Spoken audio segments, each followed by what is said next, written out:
I was away, not even last week, but the week before, and every time I go away, I kind of neglect my journal. I also don't take all of my journals with me, so a lot of this stuff didn't get filled in, and since I've been back, it's like this kind of lag period where I still haven't really been using my journal. Like, this got used a little bit. This one hasn't really been used all that much at all. You can see my habit tracker just is not filled in from last week. So I thought today we could do some journaling together. Hello, welcome if it's your first time here. Oh my gosh, I'm so excited for you. If it's, I don't know, your 27th time here, I'm still excited for you. Let me know what you're doing today. What are you working on? Are you journaling with me? Are we just having some chill time? Either is good. All of it's good. Now, I did mention at the start of the stream, and by like the start, I mean like pre stream, we do technically have a giveaway going on at the moment. It's over on Instagram. If you want to enter, I would love to have you enter. You have the opportunity to win one of 3 journals from Typhosi. Now, we've looked at Typhosi journals before on the channel. We looked at their Butterfly Moon collection, and the journal was beautiful. It wasn't for me, mainly because the paper was coated and thus smudging was like a huge issue with it. If you're not the kind of person who worries about that kind of stuff, really wasn't a problem. But since then, they have changed their paper and it is so much better. We're going to have a look at their journals in a bit, but for now, what are we actually working on? So I've written myself a small list of what I want to update today. We'll see how many of them we get through. But I want to have a look at my reading journal, my yearly collections, my long-term collections, and my everyday. This guy it's probably going to be the last one we look at because I'm still just like ignoring what I have to do in it.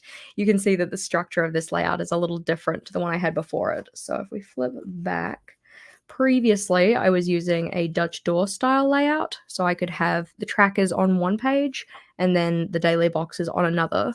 But coming back from my week away, I was like, yeah, we're not going to put that much pressure on ourselves. We don't need that much space. So we're going to condense this down. Rather than tracking like all of the things, we're just going to track habits. So I put those in the top here. But even with that change, I still haven't really been getting in and using it, which is fine. You know, sometimes layouts that we like typically use and typically work from us don't work. That's okay. Right now is obviously not the time for me to be using this style, or maybe I just need to push myself to do it. Either way, one of the two.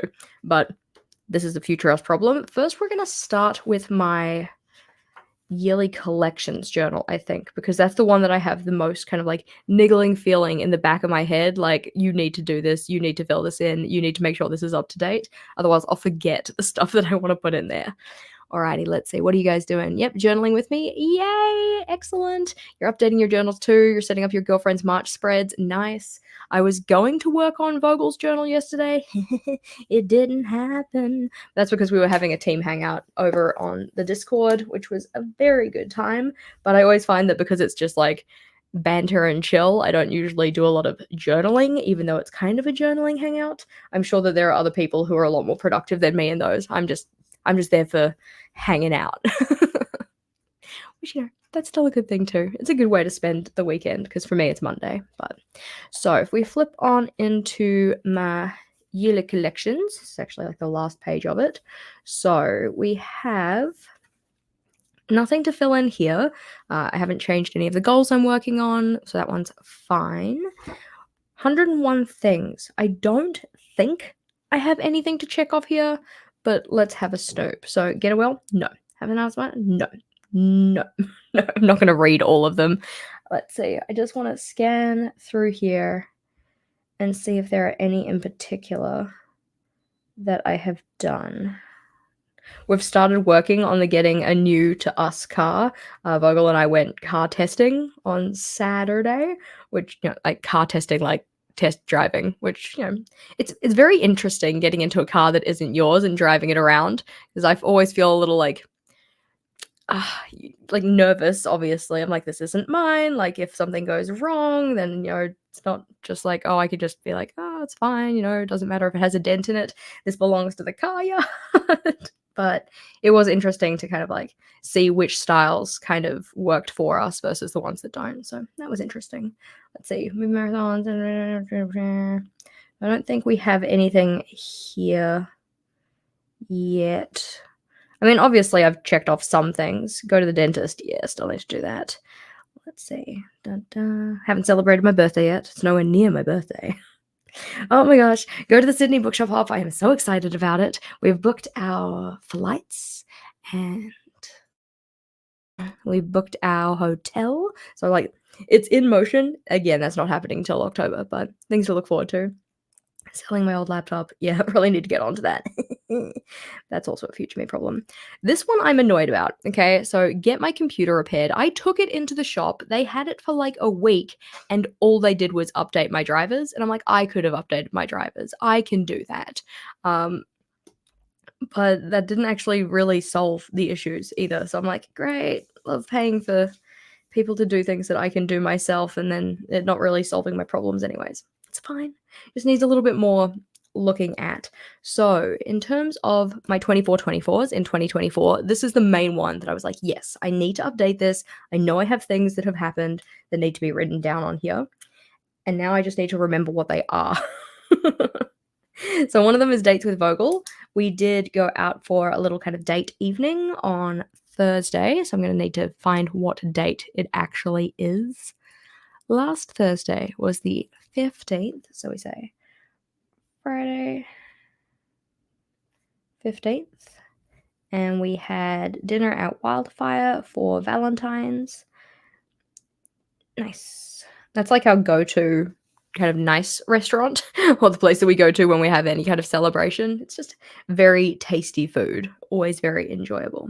So we've written it down on the list. It also needs a dot on here, but I'm going to wait until I filled in all of the little lists and then put the dots in and like batch that process, make it a little easier. Let's see. I don't think I've had any social outings or events. Now, let me clarify this. When I say a social outing or event, it needs to be something like bigger than just Bujo Wednesday. Not to say that Bujo Wednesday isn't a good time. Love Bujo Wednesday. But I want it to be something that's a little bit more like a memorable moment, if that kind of makes sense. So, sorry if you can hear thumping. Vogel's moving around. But I'm thinking Galentine's could go on here. Like, technically, it was a more special event than just a regular Bullet Journal Wednesday hangout. I'm just thinking, is there anything that happened before that before I write it down? I don't need these to be in chronological order, but I kind of like them to be. So we'll jump into my journal here. Let's see what we've got. Also, my autofocus is on, isn't it? Nobody wants to see that. We're going to turn the autofocus off once I get this journal out of the way. So we've got this one. We had Vogel's parents come over, but I also feel like hanging out with parents isn't like a big enough social event. Usually when I think of a social event, I'm thinking at least 4 people in my mind. But no, like 4 people that aren't people that are like immediately related to me and we're just hanging out like a movie night or anything like that. I don't know. It's this weird kind of like blurry line in my head where it crosses from just hanging out to an actual like event, a social event. But how small many? Nope. Discord digest. Need to remember to do that. I did do last week's one. We're not supposed to be checking things off in this planner, but because it's open, I'm like, yeah, why not? Okay. So I think that given my personal restrictions on what this means, even though they don't really need to be that restrictive, and just wanting to keep it to those bigger social events, I think I'm gonna leave it off. I might change my mind, but flipping on over. Next one, little treats for me. I love how all of my little treats so far have been food related. Like, I don't know how to treat myself, like give myself a little treat, if it isn't just something that's food. Like, that's my default setting when it comes to giving myself a little treat. So we've got like a little treat, which was a bubble tea, made myself scones, got some fries on the way home, had a coffee scroll kind of a thing. So that like all food related. I wonder, how do you guys do it for yourself? Like, if you're gonna get yourself a little treat, is it like me, always food related, or do you do something else?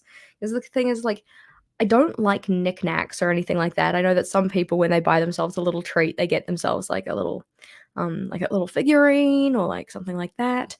But I'm not really I don't like having those things around in my space because I feel like then if I ever have to dust, not that I dust anyways, but if I have to dust, I have to move all around them. So I'm just like, mm.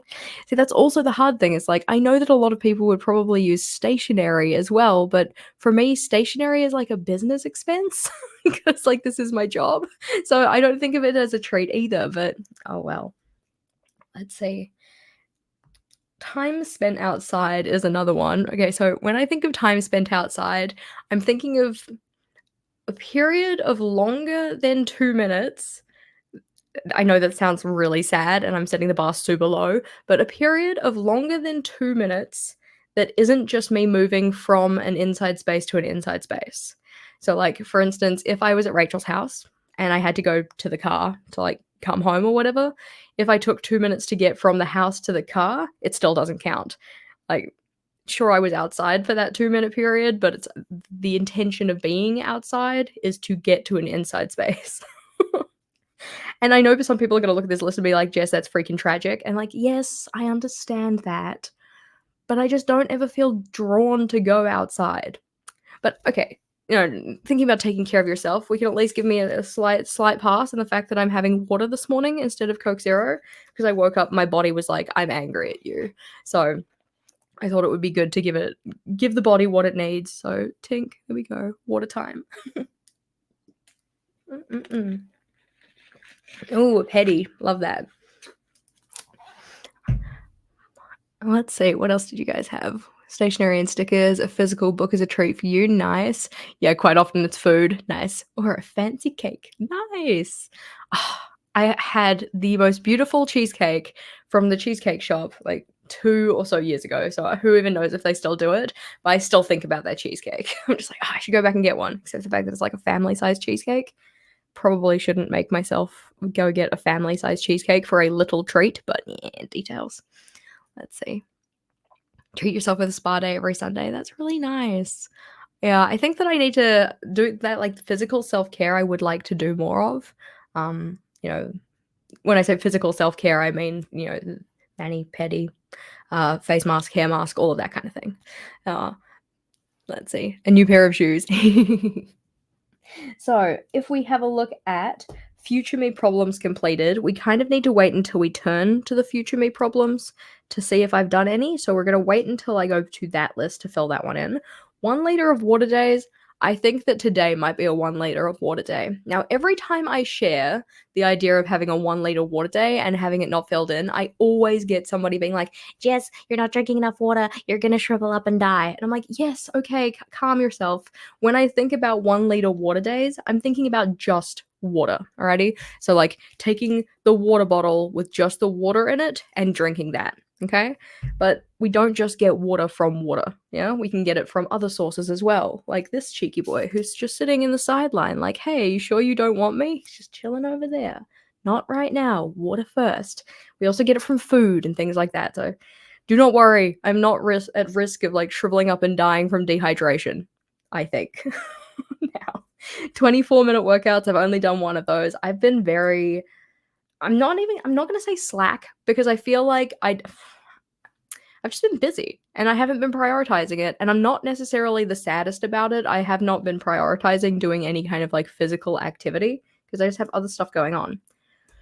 No fast food days. I don't even know. I this is the thing. This is why I have to try and fill this in a little bit more often than I do because I can't remember what I ate. I need a calendar. Okay. So, have a look at a calendar. We have dun, dun, dun, dun, dun. Today is for me the 19th. Haven't had fast food yet today, but also haven't eaten today, so we can't really use that one. Yesterday I had O Bowl, which I think counts as fast food. Saturday we had KFC because by the time we finished at the car yard, we're just like, absolutely not, we're not doing anything. Friday, I think Vogel got home and he was just like, we're not cooking, so we had takeout. Thursday, okay. Our oven isn't working at the moment, and it's been a big eye-opener as to how much oven food we actually eat. Like, a lot of the stuff we eat is stuff that you prepare in an oven, and because our oven isn't working, we're just defaulting to takeout a lot more frequently. But 16th was that one. 15th, we were out for wildfire. That's technically not fast food. So I'm going to put down February 15th. And I know I just said that I do like this to be kind of chronological, but I don't mind enough. It's not a big enough deal. Alrighty, the 15th. 14th had takeout, had McDonald's at least for dinner. And the Thursday, come on, Tuesday. This is why I kept a meal log, so I could remember what I ate, but I haven't been using one because I wasn't using my journal. Everything just gets bad when I don't use my journal. I need to learn this lesson like multiple times though. I need to really let it sink in. That things are harder when you don't use your journal, especially when you have all of these little fun trackers that you're trying to keep track of, funnily enough. There were probably some days while I was at my parents' that I didn't have fast food. That's probably where the majority of it is. So on the 12th, at least, I know I did because I got to the airport early, so I had McDonald's breakfast. Then the Sunday and Saturday, those two I wouldn't have had fast food. But of course, like when I was at my parents', we were doing a whole bunch of decluttering, so there was a lot of times where just like, yeah, no, we don't really feel like cooking today either, so we got like fish and chips or Thai food or like whatever. I'm not really all that sad about it. And I feel like before the end of the year, I'm probably going to fill this all out anyways, so it's all right if I don't record every single one of them. It just means that looking back on this, I'm like, oh my gosh, at the start of the year, you had like no fast food free days. It's fine. So that was February the, what do we say, 18th? Nope, that was just gone. 11th and February 10th. And I know there was at least one other day that we didn't have fast food. So I'm going to say February 8th. Might be a slight lie, but I think what's more important is the recording of the actual occurrence rather than the accurate recording of the specific day. That kind of makes sense? Meh. I'm not too sad. Now, let's see. Do you do something like writing, journaling, or just Bujo type stuff? I don't know if that question's for me, but I'm going to answer it anyways. I don't typically like to do long form journaling. The only variant, I suppose, of long form journaling is my 5-year journal, and that's only like 3 lines a day. Let's go see. Ouch. Which I, funnily enough, actually have on my desk today, which isn't usually typical. So this one is like 3 individual lines, and I can either record 3 separate things or I can just, take it up for one larger thing that I want to record. But this is the extent of kind of long written journaling that I do, mainly because I don't really like to write, which is kind of weird considering what I do. I don't like to capture memories in that way, if that kind of makes sense. I much more prefer doing like videos and photos and stuff like that. So that's why I don't do probably as much of it as other people like to. I will say I love looking at people's journals who have got like those really large blocks of text and they're like decorated with like ephemera and photos and whatever from their day. It's always very satisfying to look at. I know that I think Heber of My Little Journal, she does a lot of kind of memory-esque kind of journaling. I think it looks really cool, but I don't do that. Let's see. Movies watched. Okay. The Midnight Sky, we watched at my parents' place, and I actually filled this in because I took this journal to my parents' place. I took this one and my everyday journal. Did not touch it, but I took it. And I took my 5-year journal because I tried to fill something in every day on that one. So I at least filled in part of this. I'm going to turn this guy here because we went and saw Force of Nature. Force of Nature. That was a pretty good one. It's like in the same universe as The Dry. It's a completely separate story, but it is technically following like the same character. I guess he's kind of the main character. But yeah. So The Dry, Force of Nature. Then we got back, and by we I mean me, because nobody came with me. Got back from Melbourne, and Vogel and I watched, what's the word? Happy Death Day, which is kind of like I think it's technically supposed to be like a horror, but it's like a comedy horror. I don't know. It was a good time. It's not all that horrible. It has like a couple of little jump scare type things, but it was actually very enjoyable. So, happy Death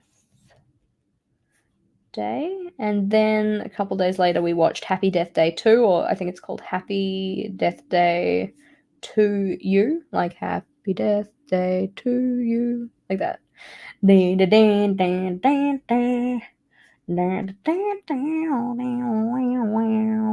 go. So, Happy Death Day to You, which does just look like a zoo, but it's fine.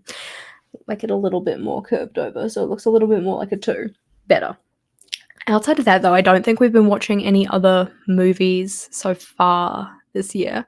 Thank you. I'm glad that you enjoy the videos, and I'm glad that you're here for your live stream. Heck yes. It's always nice when people jump on for their first time. So, Happy Death Day to You. Since then, I do not believe we have watched any other movies. In terms of TV show seasons, I started iZombie with my parents when I was over there, so we can put that in. iZombie season 1, because this is TV show seasons. If I was trying to watch 24 TV shows, it wouldn't happen. Like last year's one, if we flip back to that, I think I had like, where is it? Yeah, Supernatural. I had like seasons 1 to 5 in here, and then had the whole of Ted Lasso, and I think everything else was an individual season because it was just like as it was coming out. Gossip Girl. It's like my comfort show. It's the kind of thing that you can just like put on in the background, and that's why I quite enjoy it. So you don't really have to watch it. Anywho, so iZombie season 1, so SO1. Talking about season 1, oh my gosh, I have been so overwhelmed with like the amount of positive feedback that our podcast has gotten, and I'm so glad that people are enjoying it. If you're like, Jess, what the heck are you talking about? My friend and I, Mark of Mark Your Pages, we've started a podcast called the Planner Pals podcast, and it's over here on YouTube. It's on like Spotify, iHeartRadio, like whatever, all of the places. I consume like all of my podcasting via Spotify and YouTube, so I have no idea where else it is. But it's been put out into the world, and people have been so positive about it, and I'm just like, fills me with joy. So if you have not seen it, then make sure to jump over to Planner Pals podcast, either on YouTube or any of the other places, no spaces. And you can check out Mark and mine's first episode. Yay! I'm glad you guys liked it too. I'm going to find a link for you. Let's see. Planner Pals podcast.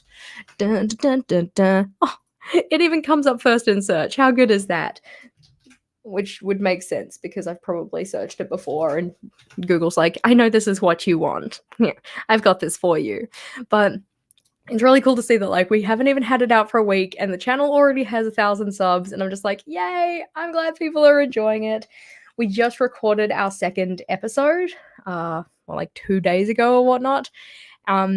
So that one will be out whatever 2 weeks from the first one was. We're trying to keep it a little bit low key for ourselves to make sure that we can actually keep up with it, because we don't want to be the kind of people who are like, yeah, we're gonna have a new episode every single week, and then like after 3 weeks we fizzle out. We do not want that. So the next episode will be coming out on the 28th my time, or the 27th for I think most people's time. But I'm looking forward to the next episode. I know that there was one part in it where Mark asked me a question, or I think there was some question that somebody had written in, which was very cool as well. And I gave my answer, and he just sat there like, you're literally blowing my mind right now. And I'm like, I didn't know that other people didn't think about this kind of thing. He's like, seriously, I think you've just changed everything for me about bullet journaling. I'm like, okay, that sounds good then. Sorry if I broke your reality a little bit. But yeah, looking forward to the next episode coming out. He's just sent me the first cut, because the way that it kind of works in terms of the editing, because we're kind of like sharing the workload here, is that we obviously are both there to film it, and then he downloads the first kind of like the raw footage effectively, and then he does a first edit. I watch over it, come in with my very persnickety, like, editing scissors, like cut this, cut that, change this, make sure you put B-roll over that. And I'm in charge of making sure that we have like a thumbnail and the YouTube kind of back data is all updated and stuff like that. But it's nice to do this kind of thing with friends because I was kind of thinking about the idea of starting a podcast last year because I like the idea of just being able to chat, kind of like we do here. It's like, the visual doesn't matter quite so much, but if you're going to have something on YouTube, it's nice to have a visual. And so Mark approached me and said like, hey, do you want to do it? I'm like, that sounds like a good time. Let's give it a go. So can viewers suggest topics for the podcast? Yes, you certainly can. We do also have an Instagram and an email address, which is probably the easiest way to suggest topics. So you can either email at plannerpalspodcast@gmail.com, no spaces, or you can jump over to our Instagram, which is, funnily enough, plannerpalspodcast on Instagram. So either is good. Let's see. Yeah, and one of you like records 2 at a time and then releases on a schedule. Yeah, we were kind of thinking that like as we ease ourselves into it, we're probably going to start doing like batch recording. But at the moment, because we're still kind of getting used to, I don't know, getting used to recording together and having people write in questions and stuff like that, we're kind of taking it a little bit slower. But we think that at some point we're going to start doing kind of batch recording and things. But yay. Alrighty. So podcast episodes listened to. I feel like it's not right to write my own one down, so I'm not going to write it down. Because obviously I had to listen to it so that we could edit it. But I don't have any others. I've actually kind of fallen off with my podcast watching. Last year, I got to my 23, because it was 23 last year. I got to my 23 podcast listens to like really quickly. I think this was all pretty much in January and the start of Feb. I haven't really been listening to it quite so much this time around, but that's all good. Yep. Thank you very much, Olympia. Yes, 27th for Lauren, probably. I mean, if you want the exact time, it's 3 a.m. New Zealand time on the 28th, but it'll pop up, hopefully. Hopefully the YouTube gods will smile upon us and be like, yes, here people who have shown interest in the channel, here it is for you. Games played. I don't think I've played anything else. No, I probably totally have. I'm just going to check what I did last year because I feel like originally I was trying to just keep it to games that I'd played new, but I feel like a lot of the time for games I just default to the ones that I've already played before. So Vogel and I started a chill replay of The Quarry. So we're going to put that in. We were just having some kind of like what we call a game social. So a game social for us is either we sit in the same room, so like social together and play separate games, or we sit again in the same room and play a game together, but it's a one-player game, so we just kind of take it in turns. So that's what we're doing with The Quarry because it is technically a one-player game. So it was, I'll play a bit and then just be like, all right, if you want a shot, he'll play a bit, yada, yada, yada. Let's see. Podcast episodes listened to you would be completed on the 2nd of January. Yeah. Well, there are some things in particular on this list that I find quite easy to do. So for instance, oftentimes what happens is that for the one that's about like money saved, I'll usually just kind of like start accumulating funds in my account over the end of the previous year, and then we'll get to the start of January, and then I'll just like lump sum chuck it all in to be like, there we go, it's done. Because I mean, like, I'm still adding to my savings. It's fine. Well, I think it's fine. Anywho, let's see. Haven't made any new alcoholic drinks, just the Kentucky Mule, which is effectively like a Moscow Mule, except instead of vodka, you use bourbon. That was quite nice. Chinese lettuce cups was one of the things that we made. And then yesterday, I don't actually know how you're supposed to pronounce it, but I'm calling it Hainanese chicken rice, which was quite good. I think that I really like the idea of cooking the rice with stock, like you make a chicken stock from the chicken, but because you also want to eat the chicken after the fact, like it's like a full chicken that you make stock out of. Because you want to eat that, you don't want to boil the ever-loving heck out of it, otherwise it'll be like a dry, sad mess. So the stock is very mild in terms of its chicken flavor, and then the chicken is really like, I don't know, is succulent the right word? Juicy, not dry, effectively. Like, you don't want to dry the chicken breast out, so you don't boil the ever-loving heck out of it. So Hainanese chicken rice, though, is quite tasty, and we're gonna have some more of it tonight. because when you make the stock, you know, you have to like submerge the chicken fully. I have so much stock. I have so much. Like, you just got finished with the quarry and mostly everybody survived. Yay! In our first playthrough, no spoilers. Okay, I'm not gonna spoil it for people. In our first playthrough, I got to the point where there's like one person that you have to have a certain interaction with, and if you don't have the interaction the right way, literally everybody in the room dies. And I didn't realize that. I'm like, oh, I don't think I should do the interaction in this way. And then I missed my window. Everybody died, and I was just like, oh, well, that was unfortunate. Also, I feel like it needs to have a drink break, tink, right? Because otherwise, the body will be sad. Yeah, okay, I'm glad that you know what I'm talking about, because again, I don't want to spoil it for people, because it's actually a really good game.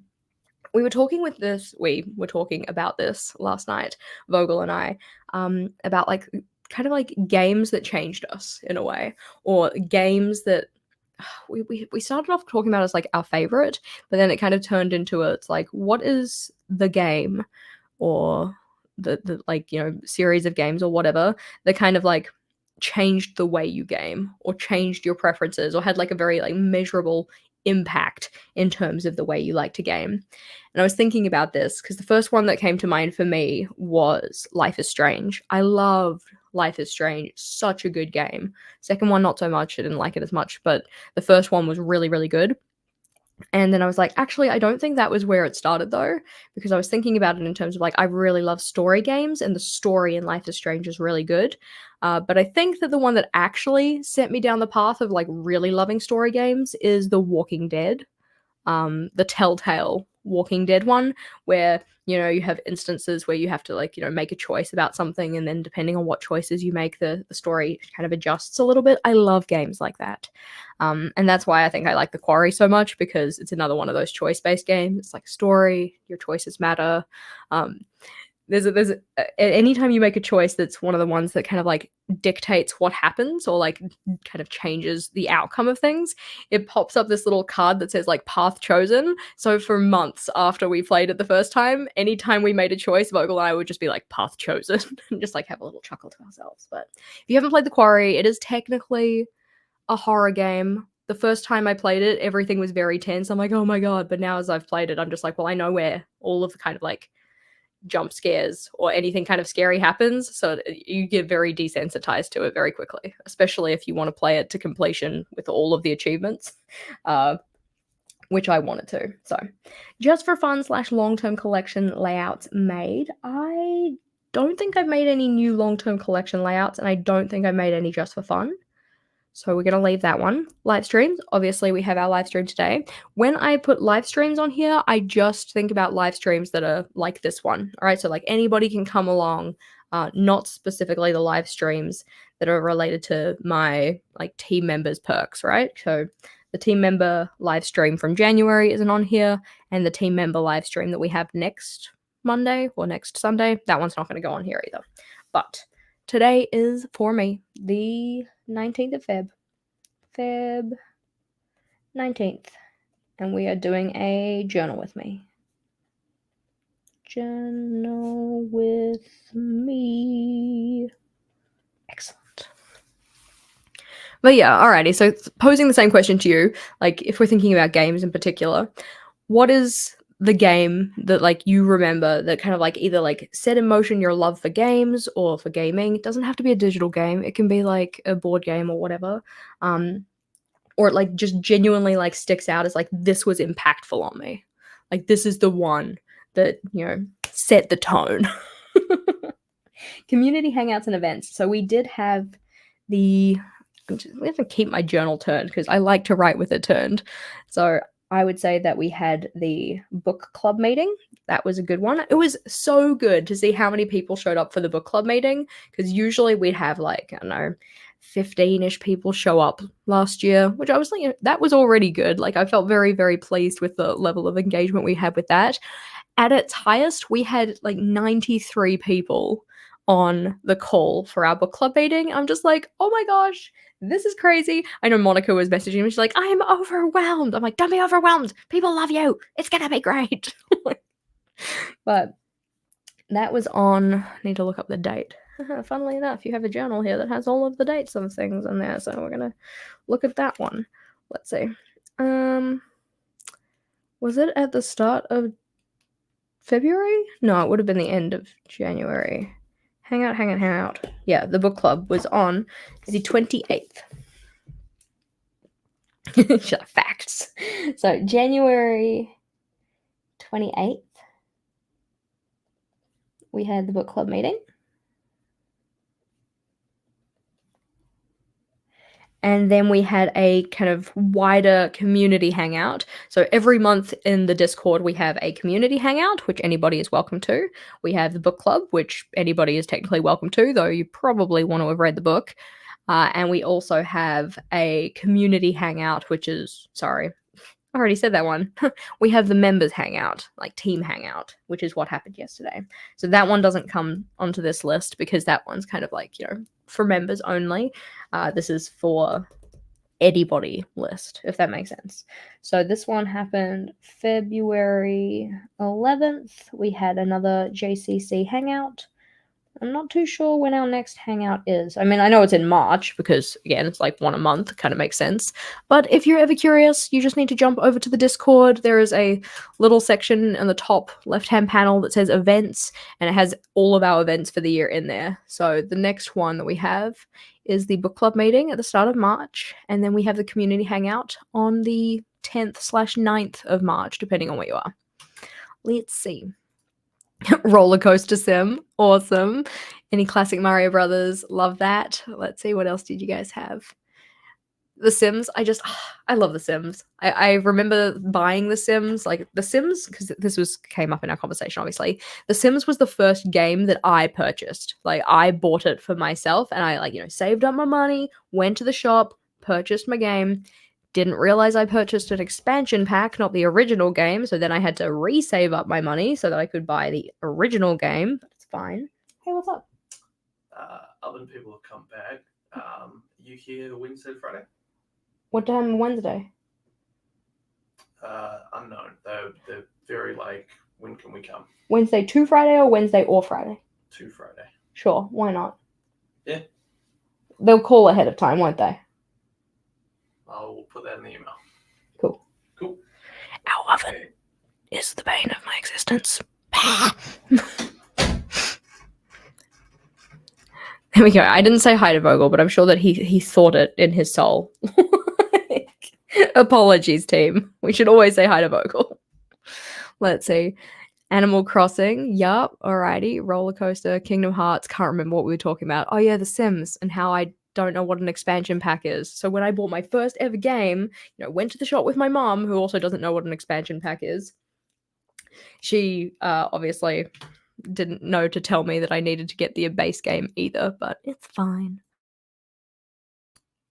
I'm not sad about it at all. Actually, okay, here's a question. I know that we're not into this yet, okay? We're not supposed to be working on this one. But I do have games I love, and I feel like I should be writing these down as I go. So, The Sims was a big one. Specifically just The Sims 1 for me, because that was the one that I purchased. And then I was like, oh, I don't need to buy the second one because I've already got the first one. Other ones that I super loved. I love Assassin's Creed. That series is fun. But then we were thinking about, I just wrote a sin, but it's fine. I'm just going to Assassin's Creed. It doesn't matter if it's messy. Well, to an extent. If it's too messy, I don't want it. But we were thinking about the Assassin's Creed series, and it's like, I can't remember a lot of the story of Assassin's Creed. Like, the first one, you remember the story. The second one, generally, like, you remember the story. Like an overview of it. But then, after that, I was just like, I don't really remember why. It's usually just like, Templars doing a bad, gonna go not do the bad, that kind of a thing. Shrug. But Assassin's Creed 1 at least, and probably Assassin's Creed 2. I wasn't going to write them out as separate games, but it seems like I am now. And I've done exactly the same thing and just wrote Assin. That's not what I mean. Baby. No. Assassin's Creed 2, which I think they use like the Roman numerals, which kind of makes sense because it's set in Italy. I don't know, question mark. Let's see. Metal Gear, nice. We were also talking about consoles yesterday and the idea that the Switch is a pretty cool console because you can do like lounge play and out and about play. But Vogel was saying that like for consoles in terms of like co-op play, or like multiple people playing at the same time, it's pretty good for that. And that's why he was kind of thinking about like, oh, maybe when they release the new console, I'll get it. Unsure yet, because I like the co-play aspect of it. And I'm just like, yeah, but who are you playing with? And he's like, you? I'm like, I'm not gonna play on the Switch. Like, why would you get a console to play with me when it's like not the console that I want to play? So shrug. Anywho, let's see. That one's done. This one, collaborations. I am planning a collaboration at the moment. I've reached out to a couple of people to collaborate with them, and I'm feeling pretty good about that.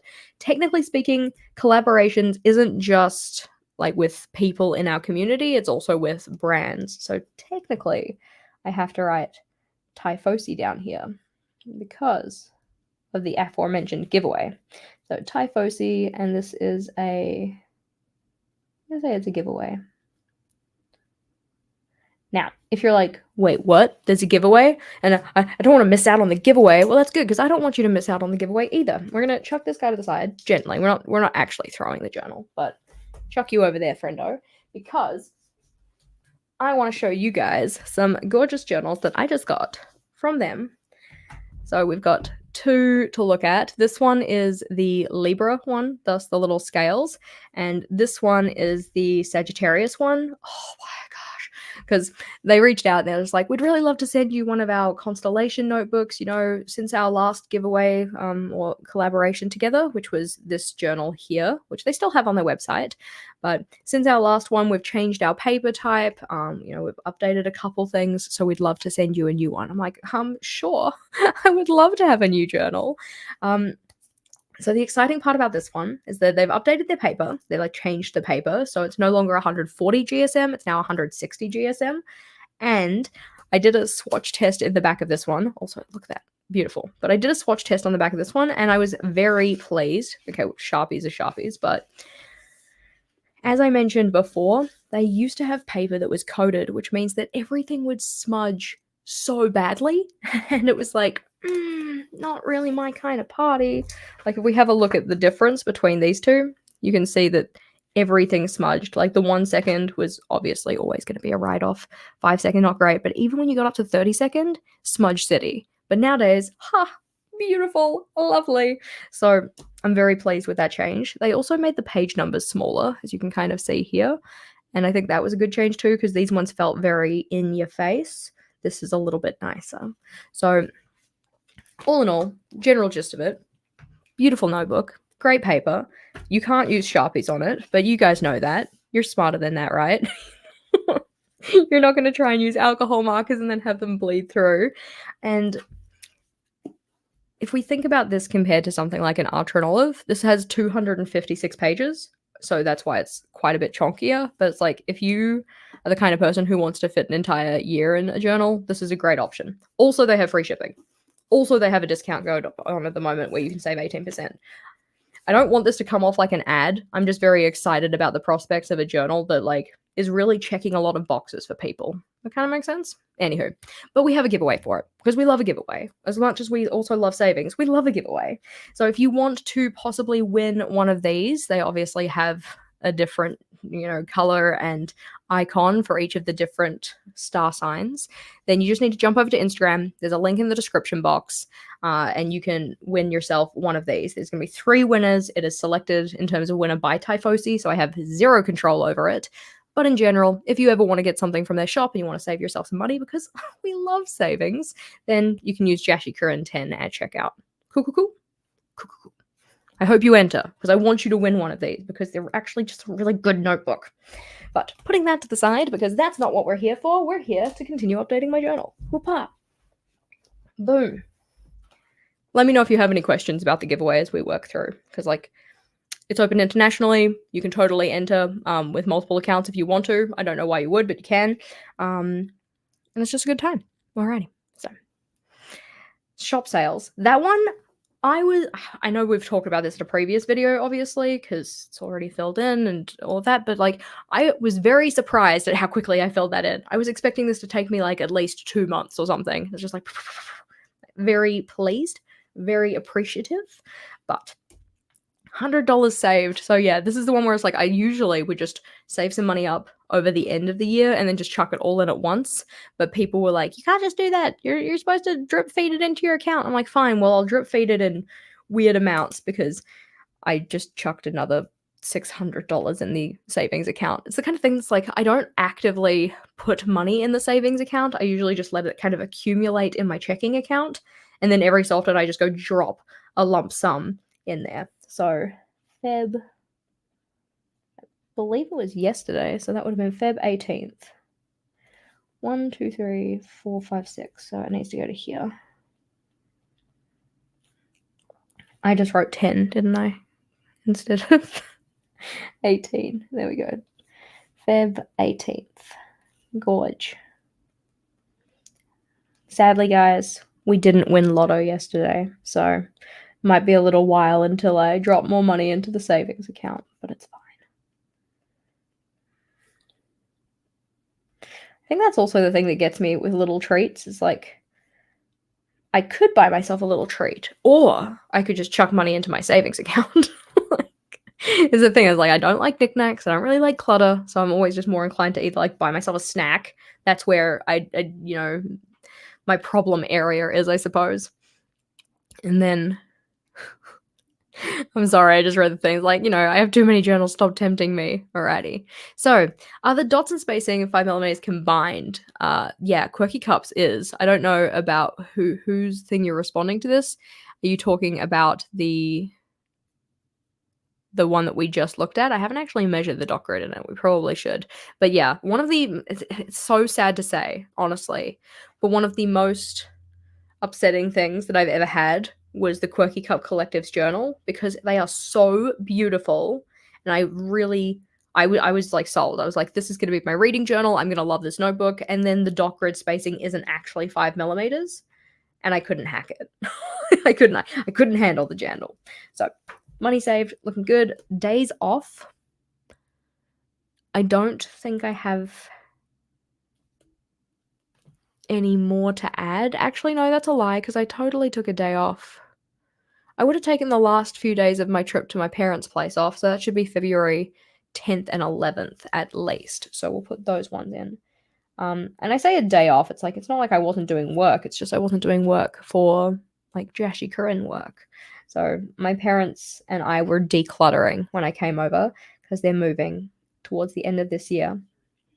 So I need to go over and help them get rid of some stuff to make sure that they don't bring a whole bunch over that they then won't have space to store anymore. So yeah, trying to make sure that it's just the stuff that they actually need. Okay, so we have physical self-care tasks. So I had my definite full body shower, love that. We had my eye test that was on January 9th. And then I also consider like physical self-care to also be not just like health related things. By this I mean like not just kind of like physical health related things. So for instance, one of the things that I got a haircut, that totally counts as well. Because I got a haircut and then I was like, oh, I should dye my hair as well. So that was February 13th and February 14th. Yep. Feb 1, 3, Feb 1, 4, because it had been a hot minute since I dyed my hair. And I was like, okay, yeah, the regrowth it's not the look I'm really hoping to rock. Oh no, I froze for a sec. I'm sorry. I hope I wasn't in the middle of saying something important. Probably not, but well, yeah, that's frustrating. February 13th. Haircut. There we go. And hair dye. Nice. Mental self-care tasks. I have not been doing a very good job of, I don't know, monitoring those, so I don't know if there have been any. It's probably something that I need to kind of write myself maybe a little list of what actually counts for that, and then think about when I've been doing those things. So, let's see.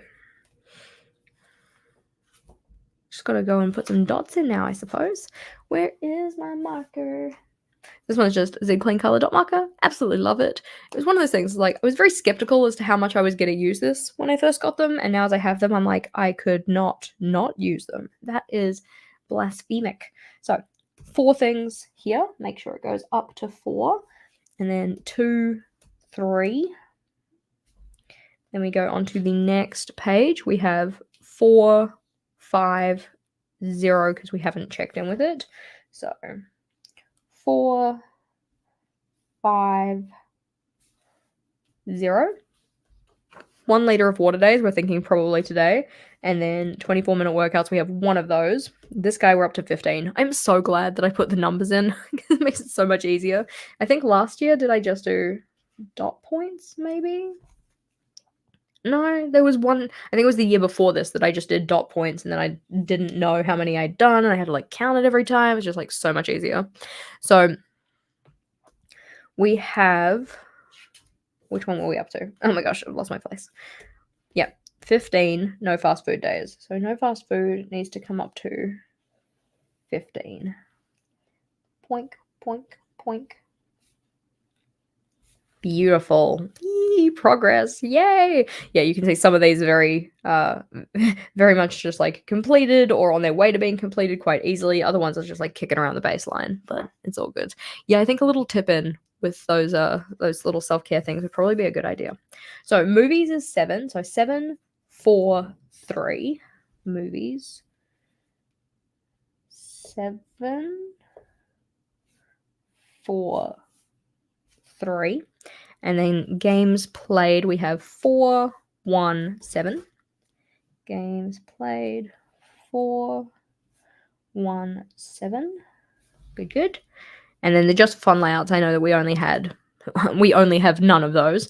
And then 3, 3.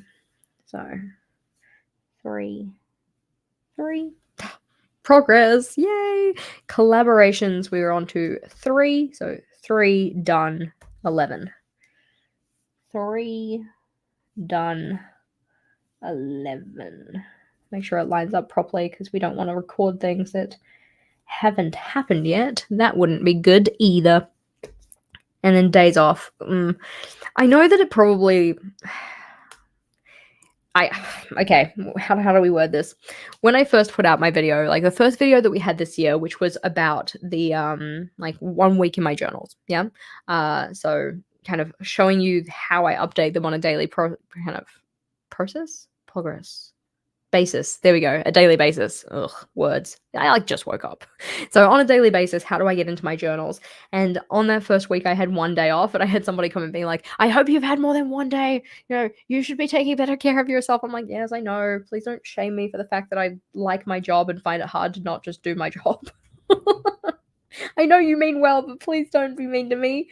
So 10 for days off now, which is pretty good. So 10, 4, 1. 10, 4, 1. And then we just put all of those in.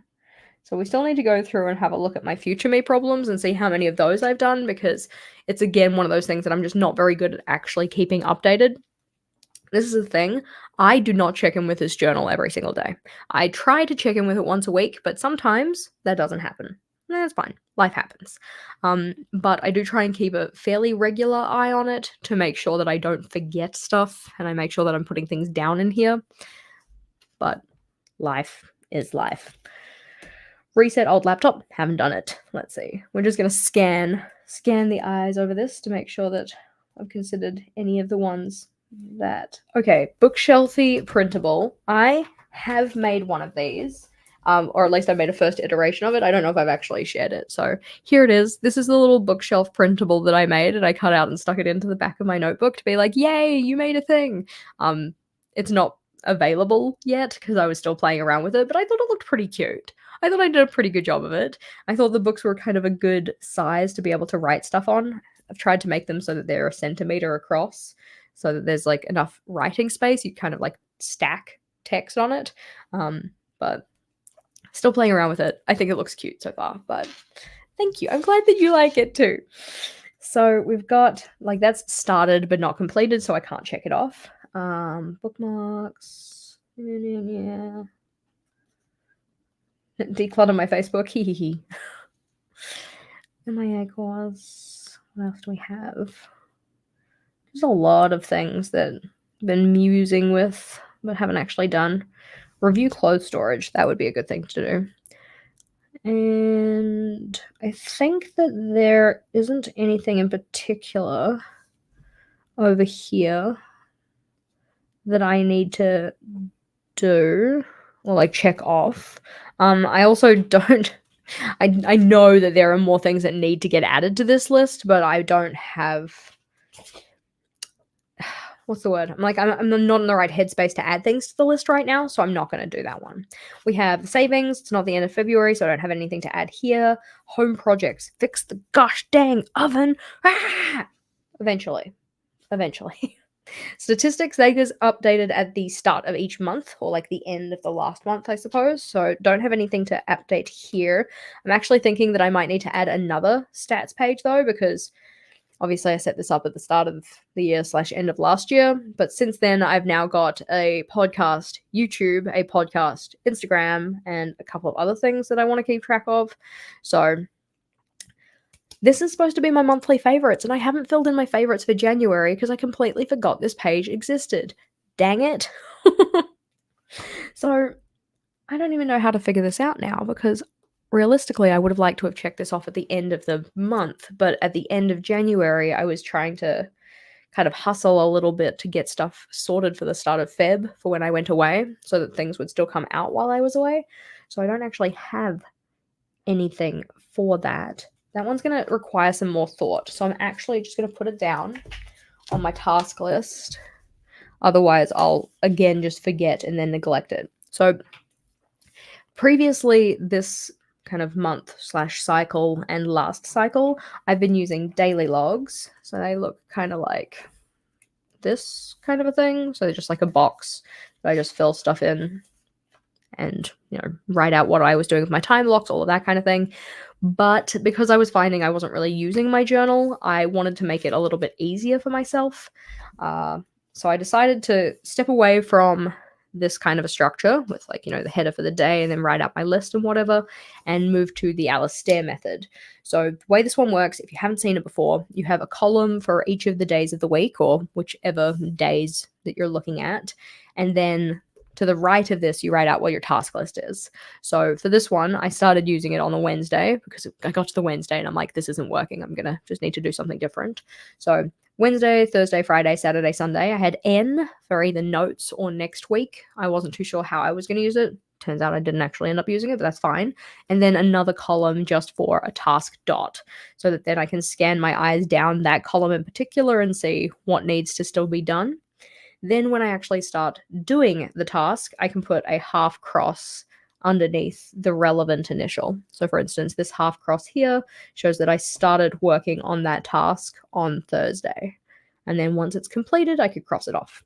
It also means that if you have tasks that you work on across multiple days, you can indicate that you did work on them across multiple days.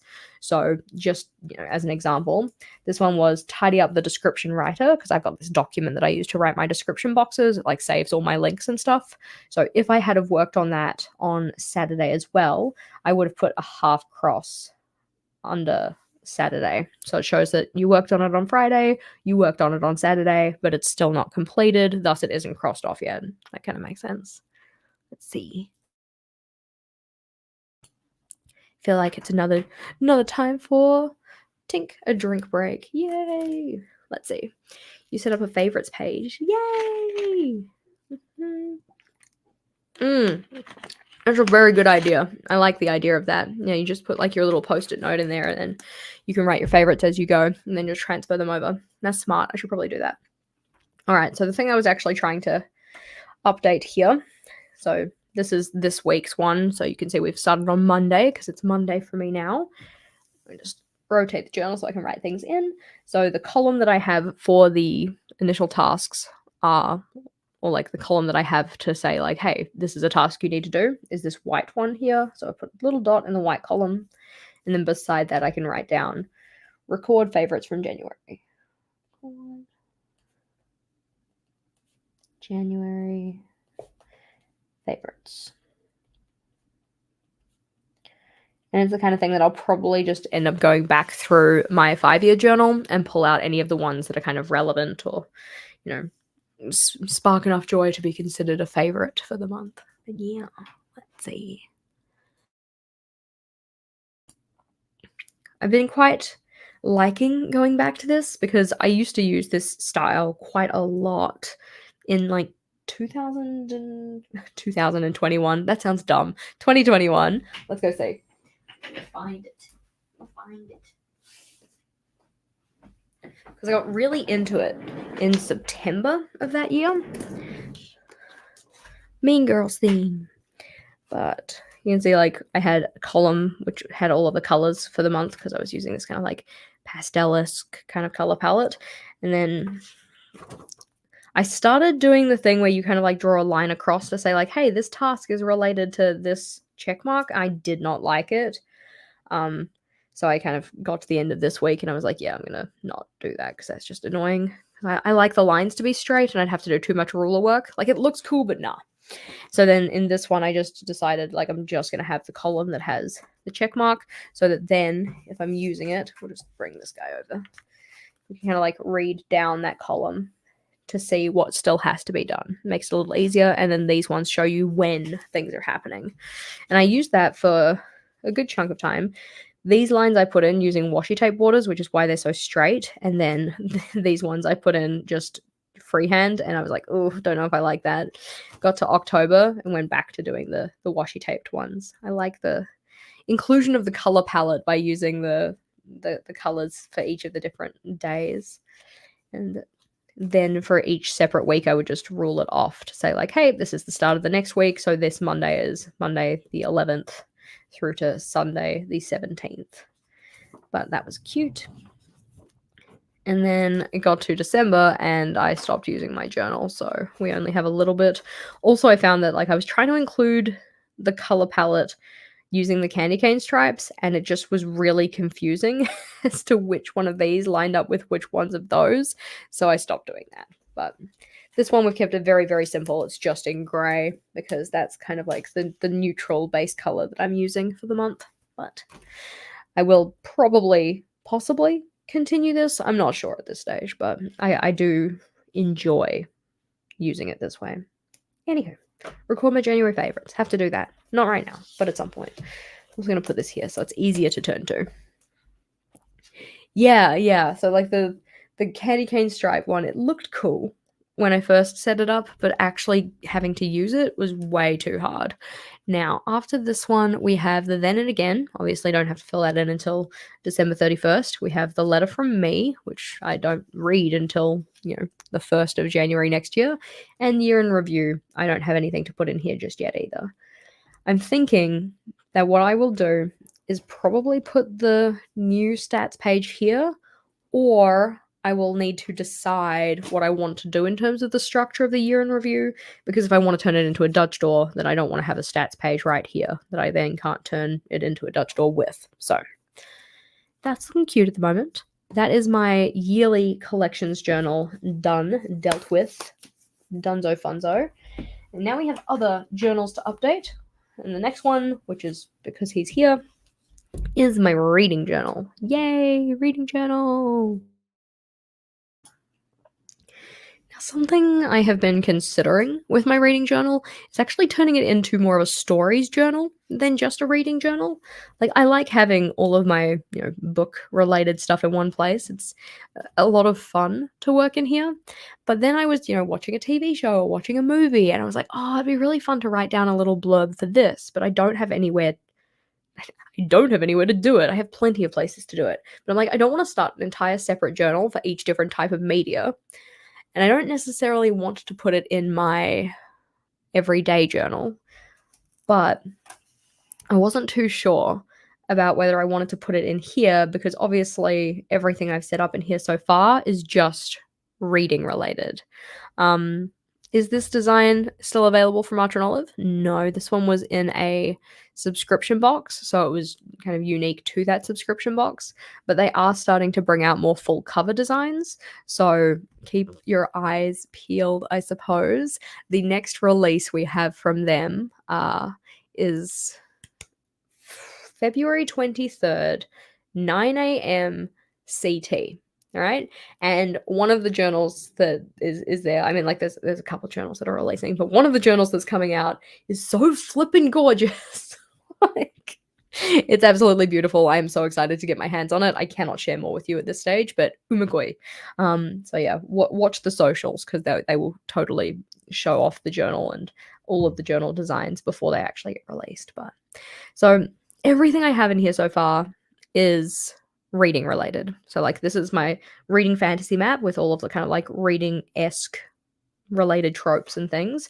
All of these are reading related page ideas. Obviously this is an index, so it's like, you know, that is what it is. But then core pile rating system is for reading. And if I was going to be doing something similar for the you know, movies and TV shows and stuff that I'm watching, then it would need its own rating criteria because I would like to, like the entire point of this was that I kind of want to do something like this for the TV shows and movies that I'm watching as well. So I wasn't too sure if I wanted to put it in here because I'm like, then I don't necessarily have like the core pile breakdowns for things because the core pile would be different because it's for something that's like a visual media. I don't know. Because I okay. I was thinking either what I could do is I could just like, you know, go for it, put it in here, just like flip to the next available page and start setting up stuff related to movies and TV shows. Or I could try and like retrofit it into the stuff that I've already put in. So for instance, I have my flip. I have a series tracker. Like you could use this page still for a like, you know, TV show series or a series of movies, like that would be fine. Like I could use that for that. That would be fine. I could put quotes in here. That would be fine. This one is books read though, and it specifically says books read. So I would probably either like, I probably wouldn't change the title, honestly. I probably would just leave this to be books and then set up a separate one for movies. So shrug. And then I also have like recommendations. I could still put recommendations on here, even if they're not book recommendations. So maybe, shrug. Who knows? So I was thinking I could just go and fit it into the pages I've already set up, any of the ones that aren't specifically reading related, and then set up any of the ones that are specifically reading related as like a new page. So like set up a new layout for TV shows, set up a new layout for movies. Or what I could do is I could start doing visual media, is what I'm going to call it, from the back of the book. So it's like, okay, here is where I would put my stuff related to my TV shows, movies, that kind of thing. Or what I could do is just like hold off on doing this and not actually put anything into it until next year, because I've already set up my 2024 pages at this stage, you know, for like, you know, the book club and Goober-Readathon and then my reading stats page and whatever. And then after this, I have a 2024 in review, and that feels like a very final page. So I was like, well, realistically, I feel like I'd want to have a 2024 in review after all of the start of year pages. So maybe I mean, you know, these ones are separate, but like, I don't know. What do you guys think? There's a lot of I don't knowing here. Do we think I should, and I know it's in the end it's like my choice, but do you think I should put TV shows and movies into this and call it a stories journal rather than a reading journal? Because I saw that Tori of Creative Minds Coffee Grinds does it, and Sarah of Sarah Cannon, like Heart Breathings, she has set up a stories journal as well. And I was just like, oh, now I just want to like put all of the things in here because it's yeah. I was thinking of calling it a media journal, but I do not think that podcasts would go in here. And in my mind, like podcasts are very related to media, and also like music is very related to media. So I was kind of unsure. And then I was thinking about the fact that, like, in your long term collections journal, Jess, you have already set up pages in here that are for your favorite movies, favorite games, favorite TV shows. Do I have favorite books in here? I'm not even sure if I have favorite books. I think I probably didn't put favorite books in here because you have a reading journal. So I'm just like, who knows? Let's see. So Sharon reckons back of the book. That seems like a reasonable suggestion. So then it's like kind of separate from the reading stuff. Yeah. Not gonna lie, I bitch all of your reading journal videos. Oh, well, I hope that they were helpful. I'm just so very blessed, very glad that Monica let us show off her journal on the channel because I just think that it's really valuable to get to see the way that other people do it. And I think that in terms of reading journal goals, Monica's up there. That's my personal opinion. Let's see. I'd personally use one of your many different journals for this year. Then next year, consider ways to combine. That might make sense. Yeah. Because I also wonder, it's like, how quickly is this journal going to fill up? Because, like, at this stage, things that I would put in for this year, I put in the movies that we've watched. So that'd be The Dry, Force of Nature, Happy Death Day to You. That other movie we watched, Eurovision. Like, I'd probably put some notes in about that. I wouldn't do anything from last year, even though I have, like, last year's reading in here. I don't remember a lot of the movies I watched last year. So I'm thinking that, like, this would start to fill up a lot faster, which isn't necessarily something I'm sad about. Like, I like a journal when it's full and used and stuff, but yeah, anywho. If you're wondering what these little things are, these are little tabs that I use to say, like, okay, which of these do not fit for a certain book? So it's like if I'm thinking about a certain book, I'd be like, okay, well, it wasn't one that I strongly considered DNFing. It wasn't one that I, you know, was adding to my favorites list or like whatever, just so that I can kind of see where my options are when it comes to filling in my bingo. Let's see. Stories journal sounds amazing. Yay! I'm glad that you're stealing that for yours. Because yeah, the thing is that when it comes to reading, outside of nonfiction reading, I suppose, but even in a way, nonfiction reading, like a lot of the media I consume, I've come to realize is very like story driven. So story driven games, story driven, obviously like movies, TV shows, books, that kind of thing. So I was like, maybe I just put all of those in here. But then if I call it a stories journal, do I still keep my nonfiction in here? Like I would. Like the answer to that is yes. Which I guess is probably like a check mark in the column, like calling it a media journal instead. Because if it's a media journal, then any type of media can go in here. Then I feel like podcasts should go in here, but I'm not going to put podcasts in here. So, am I overthinking it? Yes, always. It is my thing that I do, but it's fine. Oh dear. Actually, okay, coming back to the fact that we're supposed to be filling things in here, let us start at the start. A very good place to start. So, index, nothing to add. That's a reference page, nothing to add. Fiction versus nonfiction. I don't think I have any recent things that I've seen that I'm like, oh my gosh, I really want to read that. So I'm gonna leave this one. You got your first markers today from Ohuhu. Nice. Ohuhu markers are actually like, I was surprised at how good they are. So instead of TV shows or movies, you could just do a TBR list. To be, because in my mind it's like a TBC list, like to be consumed. Like, so it's not just like a TBR, which is the kind of nice thing I guess about these pages. Like this is a TBR, but I didn't title it like that, so it's just fiction versus nonfiction. So it's like this. I like could put documentaries on here versus other movies. I could put docu-series versus just other TV shows and stuff. Let's see. Do podcasts and music not tell a story? Yes, they do, but I just don't think I would want to capture them in the same way. It might be the kind of thing that like I end up putting something in here that's like a song that like I'm really vibing with, but I don't necessarily put in a little reflection about it, because I think it's the reflection side in particular is what I was thinking about with regards to adding TV shows and movies in here, especially movies.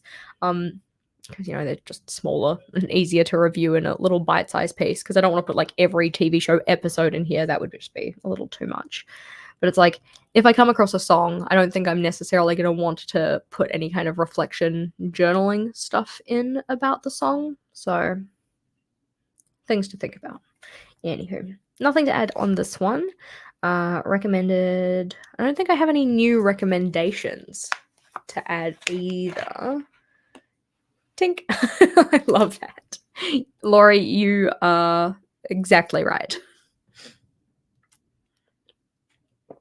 It is definitely a future me problem. So, this is the thing with Coke Zero. You don't have to screw the lid back on. I just don't want to knock water all over my desk. So, I think that this one would also become like, because it's a DNF, like did not finish, then I could also add movies on here as well, because we started watching a movie last year.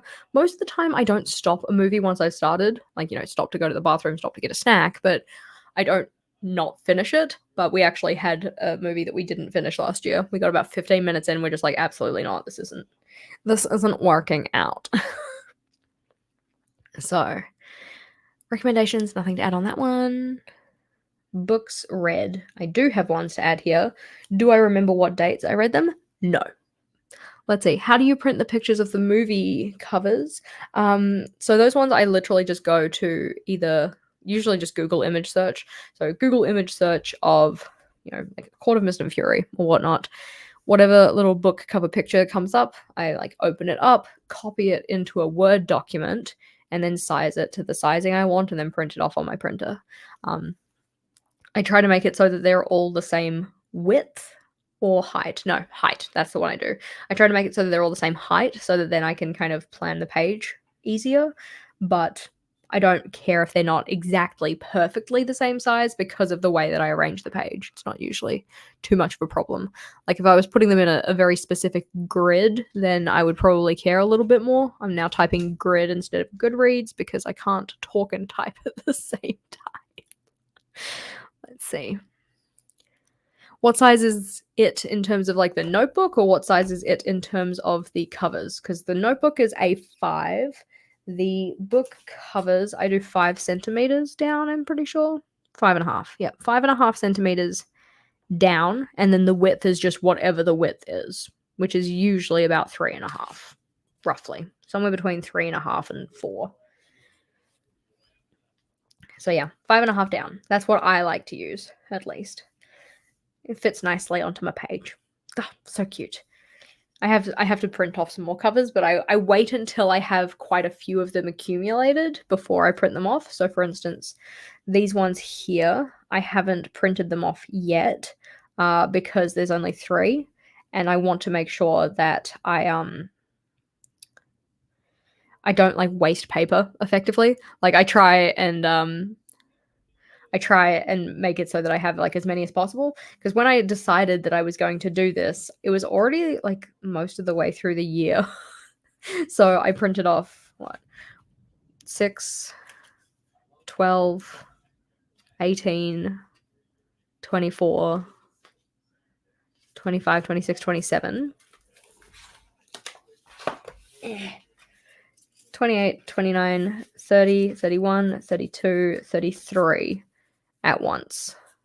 My little book cover is so cute, because I decided, like, you know, you've started this series, you want to keep reading it, might as well print off the covers. You've started this series, you want to keep reading it, might as well print off the covers. And this is just one that I know that I wanted to read, which conveniently enough is the book club book for the for March. So it will get read, which is nice. And those ones just sit in the back pocket. Nice and safe. So once I have a couple more under my belt, then I will print off these ones and whatever else I have. Like I might start a new series and then I can print off all the covers for those, kind of a thing. But just holding off until I actually know what I need to print off and have enough to fill up an entire page. So flipping back, we have Goodreads. That's where I was going. Alrighty, the new heirloom notebook that is coming out is stunning. It is actually not the one I was talking about. So if you haven't already seen, Archer and Olive already released a video, I believe yesterday, maybe another one today, of some of the items from their upcoming release. I think technically speaking, I scheduled a reel to release today, and I'm not really scheduled it through Instagram before, so I don't even know if it posted. Oh yeah, it did. There we go. Which has a couple of the goodies that are being released. I don't know if people want spoilers. Okay, so I'm gonna put my hands out. I'm gonna say some spoilers. If you don't want spoilers, you should be muted. I'll take my hands away when the spoiler is over. You have 3 seconds. 3, 2, 1. Alrighty, so one of the parts of the collection for the spring release is a kind of like stack of books kind of style thing. So we have the stack of books notebook, which is, a notebook with a stack of books on the front of it. And we also have revealed that there are acrylographs, calligraphs. We've also got like stickers, washi tape, stamps. Stamps are coming out with a whole bunch of them. So it's like 4 different notebook designs or something. I don't think I was supposed to tell you that. You didn't hear it from me. But yeah, so the notebook design that we've specifically released today is the stack of books, and it's got a bunch of different pieces that go with it. So that's over on Instagram today. Alrighty, spoilers are over. People who didn't want to be spoiled can come back now. Everything is good. And I am filling this in. Now I want to go watch my reel. I'm not very good at making reels in my mind. I don't think I'm all that great at it. I'm trying, but it's not easy for me. But I have been enjoying making them for Ultra and Olive because they provide the footage. So it's like I don't have to try and think of what to do myself. Does that? That's not even quite what I mean. There's like a creative restraint on it. Alrighty, so I finished this book, Butcher and Blackbird. Butcher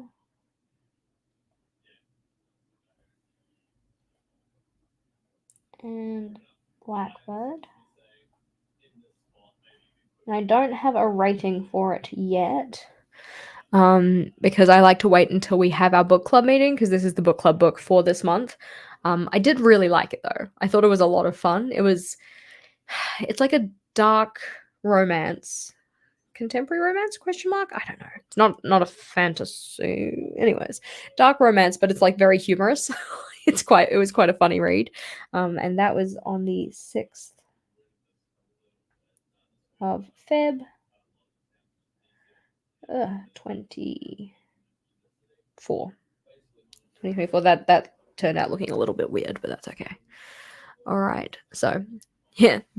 Hear what? Exactly. You heard nothing. You heard nothing from me. So I don't have any star rating to give it just yet. But we also need to add Butcher and Blackbird into my 2024 list. So this is my overall read, and then I wanted to have one specifically for this year. Which is here, funnily enough. So that was what we said, the 6th of Feb.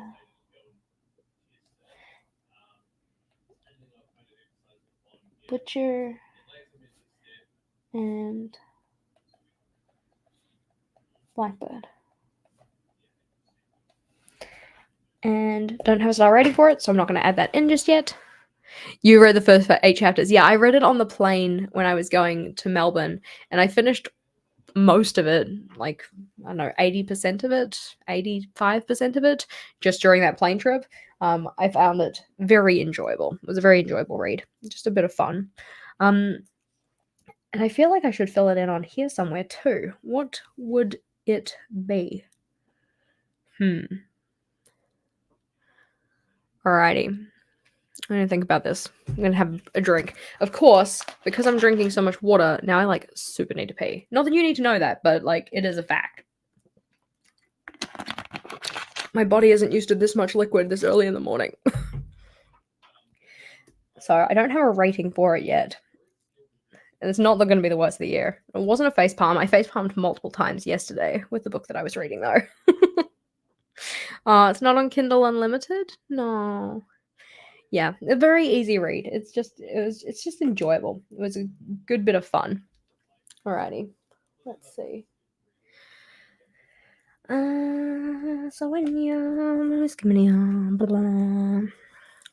Done? Doesn't need to be done because it's already finished. Quotes that hit. Don't have any new ones. I need to be on the lookout for these, I think, because I don't necessarily pay attention to them. That one like really stuck out and that's why it got added, but I think the other ones are going to probably be sneaky. So I don't have any new series to add. I am still reading through Throne of Glass. I'm doing a tandem, yep, two at the same time. A tandem read of the current books that I'm on, which Empire of Storms and Tower of Dawn, because they kind of happen at the same time. So that's been enjoyable so far. But of course, because I'm reading two books at the same time and they're both bigger books, it's taking me a longer time. Like technically, if we like consider the total time for the two books, if you read them like one and then the other, it's probably going to be the same, but it feels like it's taking longer because you're reading two at once.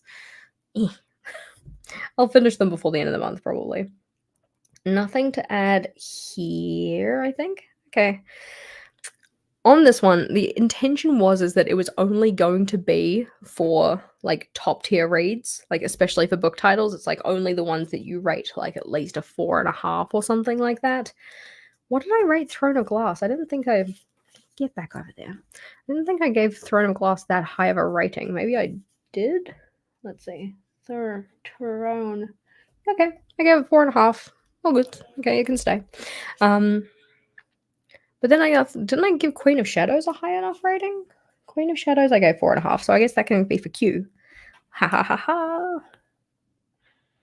And I didn't just give it a high rating so that then I could put it on this list. But Queen of Shadows.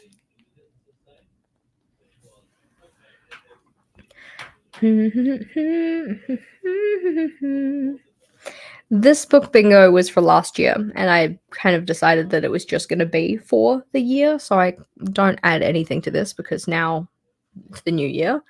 Nothing to add to reading prompts, nothing to add to the book club from last year, and then we have all of my little blurbs. Now, because I'm not sure what I want to do with the little blurbs and whether I want to include movies or whatnot, I'm not going to set up any new ones. I also don't have... Oh no, I do. I do have one book to add to this, funnily enough. Ha ha ha ha. Which color? I think I might use the pink one. The pale pink one. This pink one.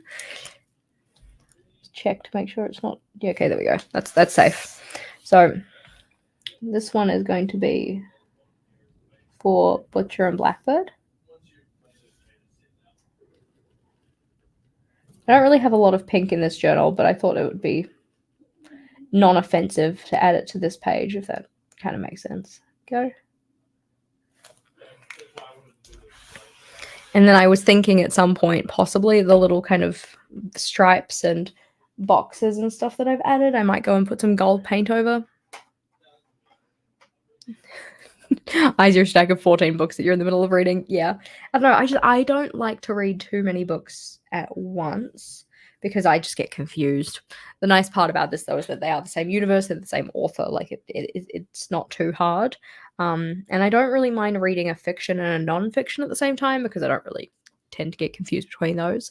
But when it comes to fiction in particular, I do try and only read one at once, just for my own personal ease. So this one is... I'm going to put you here. Butcher and Blackbird. And we have some decorative work to do, just a little bit, nothing too crazy, but we do that with the smaller micron. Some fine line work. If I can find my finer pen, which I think I was using 02. I'll just do some stripes.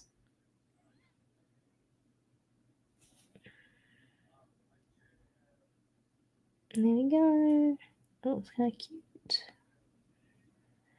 And yeah, like I said before, it's the kind of thing that I'm thinking I might go and fill those in with some gold paint at some stage. But I kind of want to possibly wait till I have a couple more and then do it all at once so I'm not constantly getting the paint out and having to update things. Yeah. You're the opposite. You can only read one nonfiction at once, but fiction, bring it on. One fiction, one nonfiction, and one audiobook at once. Nice. Yeah, I don't listen to a lot of audiobooks because I just I don't know, because I actually quite like audiobooks. And I just don't have a good system for them, I suppose. I don't know. I don't really know how to explain that. In terms of my reading goals, these are not so much goals, but more like kind of intentions. So it's like I want to do all 12 of my book club reads. I want to get 24 books at least read this year. Sydney Bookshop Hop, reading bingo boards, obviously, that kind of stuff. I might add a couple more intentions as I go through, but I don't have any specifically to add. This guy gets used at the end of the year because it's my top of the year. And then we've added Butcher and Blackbird, and I haven't finished any other books in February so far. So nothing to add there. These ones need some consideration. Now, it was so close to read in a day for Butcher and Blackbird, but it was actually over 2 days. Didn't read it as an audiobook, didn't read it as an immersion read, didn't learn something new. Non-fantasy fiction. I don't think it's a fantasy. Let's go see. Well, it might be somebody's fantasy, if you know what I mean. Anyways, I don't think it counts as that. Yeah. It's a romance dark thriller kind of a thing.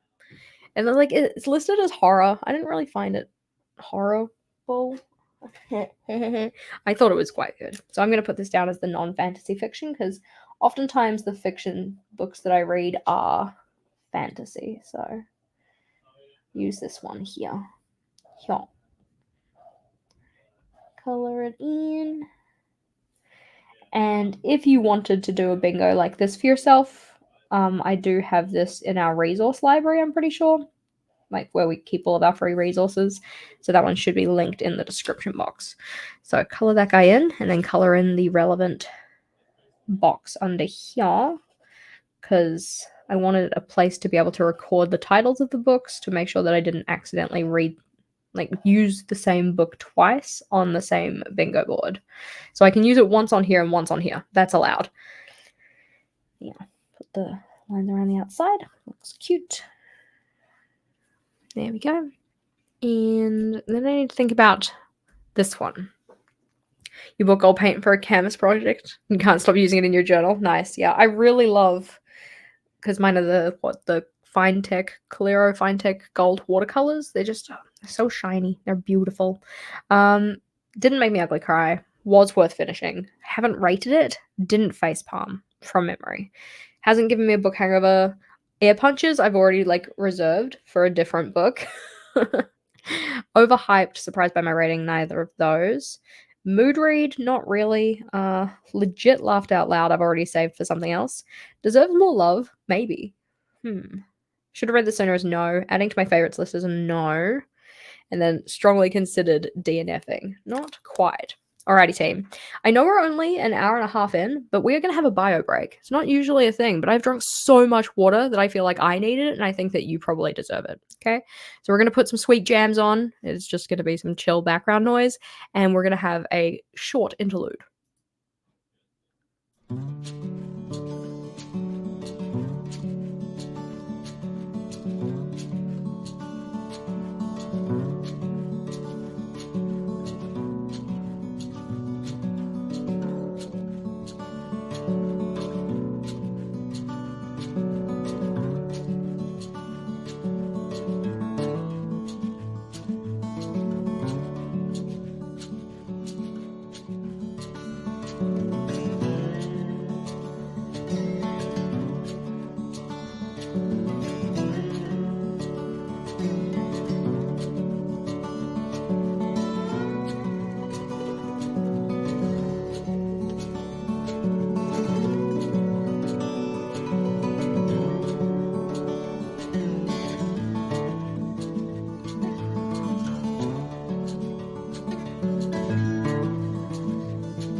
All right, we're back, or at least I'm back. Maybe you're back too. But we had a question. Let's see. The songs we use the vlogs. I mean, I use the songs in all of my videos, actually. They're just very, very quiet. So you don't necessarily hear them. When are the vlogs coming back? That's a great question. I don't know. Technically, I'm in the middle of working on the vlog for the end of the DC trip, and I know it was like a year ago. Okay, not quite, but I know it was almost a year ago, but I'm like, that's how I do my memory keeping. So I want to finish that off so that then I have that kind of memory keeping piece in my back catalog, I suppose. But in terms of the weekly vlogs, I'm not really too sure because it's like the editing burden, I suppose.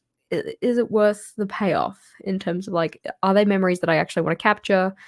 Is there other payoff in terms of them? If that kind of makes sense. Let's see. So another question. Too personal, please disregard. Nah, it's all cool. Let's see. Several videos ago, you mentioned considering being assessed for ADHD. Wondering if you had pursued that yet. I have not.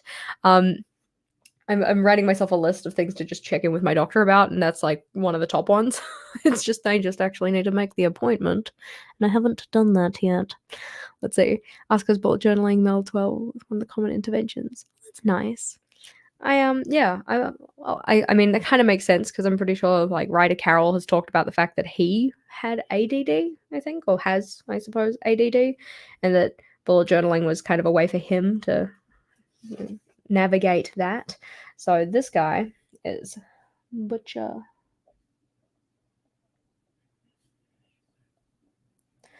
And Blackbird.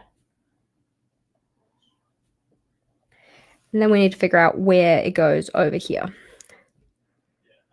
You know, there's a lot of things on here that I feel are kind of like not negative, but not necessarily positive. So like strongly considered DNFing, wasn't worth reading, possibly worst of the year, was okay at best, like maybe. Those ones all feel like kind of negative, and I feel like they should just be more positive things. Like, that would make more sense to me. But let's see. What do we have on here that would make sense? I'm going to use my little stickers. Okay, so ones that do not make sense. Made me ugly cry because it didn't. I can't do any of the rating ones because I haven't rated the book yet. So those ones don't make sense.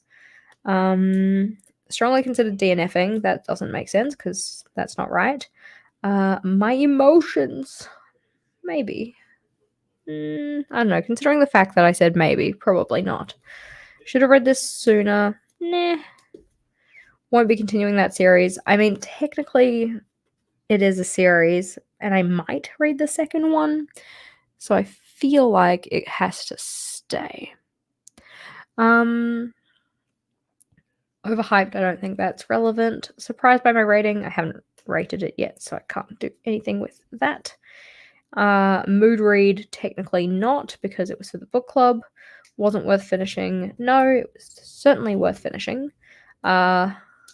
Deserves more love. Maybe, because I thought it was really good, and I think that there were a lot of people who were very apprehensive about reading it in the book club because it is, I don't know, they're personal reasons, so not everybody shared them. People were very caught up on the idea of horror, and I'm like, it's not really a horror. So I feel like that's, again, I'm not going to make people read things they don't want to read, but I don't think that that was the reason given there didn't fit what the book actually was. Does that kind of make sense? Possibly worst of the year. No, I really enjoyed it. Was okay at best. No, I really enjoyed it. Facepalm. No, I've already reserved that for something else. I've already reserved Facepalm, and I've already reserved Air Punches. I didn't. No, I reserved Laugh Out Loud. Oh no. Which means that, actually, no, I'm going to change that to Facepalm, the other book that I'm reading, because I have Facepalmed multiple times. I did it yesterday multiple times. And I'm going to do legit Laughed Out Loud because I did for this book. It was just a good book. Alrighty. So I'm just going to leave all of those on there because honestly, it just doesn't need to be moved. And we're going to put legit Laughed Out Loud because it was funny. It was it was kind of like, if you've seen Happy Death Day, it felt like a similar vibe in terms of the mix of horror and comedy. It was funny. I liked it. And put that in there. And then that goes here. I'm thinking about how I want to change this bingo for next year. I really like the little flip up to color in what the read actually was, but I'm thinking about how I actually color the boxes in, because I don't like it when the pen goes like streaky when you color like one line next to another and the overlapping part gets kind of like darkened up. But yeah, I'm thinking about how I might change how I fill it in next year. Like maybe I could use washi tape if the washi tape was particularly transparent, kind of a thing. Let's see. Do we get to hear what books you have decided to take those reserve spots? Yeah, sure. So both of them are part of the Throne of Glass series, and I'm thinking that I've written this down. I need to go check with myself because I'm reading them at the same time. It was very hard to distinguish them in my mind, which is why I wanted to write it down. I decided that Tower of Dawn was Air Punches, and originally Empire of Storms was the laugh out loud one, because I did laugh out loud with that one, but now that one's been stolen. So I'm thinking we'll wait and see what happens towards the end of the book. I might get some Air Punches for Empire of Storms because face palming has happened in Tower of Dawn. I know that for sure because those were the only chapters I read last night, and I face palmed at least 3 times. Vogel's just like, "Are you okay?" Because when I face palm, it's like a really audible thump kind of a thing. So maybe. Let's see. You're predicting. You weren't wrong technically. You were right. You were right. Because the face palm one, I think that the Tower of Dawn would work. But I've also had Air Punches in Tower of Dawn, so I'm like, eh. It's not allowed to have both. It can only have one of them. But Butcher and Blackbird. But something that I very much like, I've already mentioned it, but it's like I like having the space to actually write what the books are. And in particular, I like having them in the same arrangement as the actual board. So it's like, hey, there's a little L shape and a dot. There's an L shape and a dot. Whereas last year, I had it on a little tip-in because I didn't think I was going to need it for some reason, and then couldn't remember which ones I colored for which things. So I needed to put this little guy in. But all good. Love that. Flipping over. Nothing to add for the Bujo Book Club. I will print off and stick in the covers for these. So not as big as the ones we have here. But it'll end up being just kind of like arranged on the page. Kind of like that kind of a deal. But smaller so that I can fit all 12 in. Calm down, Tower of Dawn. The question is, Tower of Dawn changing your opinion of the main character? The main character in that one, I've had an interesting relationship with in the same way that I think most people have. Because, like, start, it was like, yeah, okay, okay. For anybody who hasn't read this, it's going to be like, Jess, what the heck are you talking about? For anybody who has read it, you're going to be like, I get it, okay? So I'm not going to say specific books. I'm not going to say when we're introduced to the character because I consider all of those things spoilers. But start of the relationship with this character, I'm like, okay, right now you're kind of an ass, but I think it's going to get better. So I'm invested in this. And it's like, alrighty, okay, feeling a little bit sad for you right now, but it's going to be all right. And then we get to another book and it's like, okay, I'm kind of feeling it, vibing with it. Oh no, you're making bad choices. Okay, you're kind of an asshat, but I understand how you got to this point. Then we get to another section / book / whatever, again being vague. I'm like, dude, what are you doing? Plus, get good, scrub. And then we get further on into your story, and I'm like, okay, you've gone full asshat. You are not. I'm not vibing with you at all. Then we had like a moment where it's like, okay, I think you're getting better. It's like, nope, that was a stupid ass decision. Now you're right back into the fro of just being not a good guy, not liking it. And now now as we're up to the book that I'm up to, now as we're up to this stage, I'm just like, you have so much potential. Please, like, please make the most of this so that you can be the person that we know you can be, given the fact that you're not supposed to be this much of an asshat. Anyway, yeah, that's like a +4 on the distraction counter, but I'll stop talking about it now. But yes, for anybody who hasn't read the book, they're just like, what the heck, Jessica? And I just don't want to spoil things for people. I want to make sure that they can form their own opinions of the character. They get to have their own journey with them, and thus I will not say any names. We're talking about the Throne of Glass series, and I'm currently up to Tower of Dawn and Empire of Storms because I'm reading them at the same time. All right, so doing my head-to-head. This is for the book club kind of like battle, I suppose. It's where we put the poll out to people. So I like to write them down as I listed, or as they were listed in the poll. So the first one was listed as the 12-week year. The second one was building a second brain. So I write them in that order. And then I use a little check mark and a little cross to say which one actually won. All right. So the first one is the 12-week year. 12-week year. And that one did not win. So it gets a cross.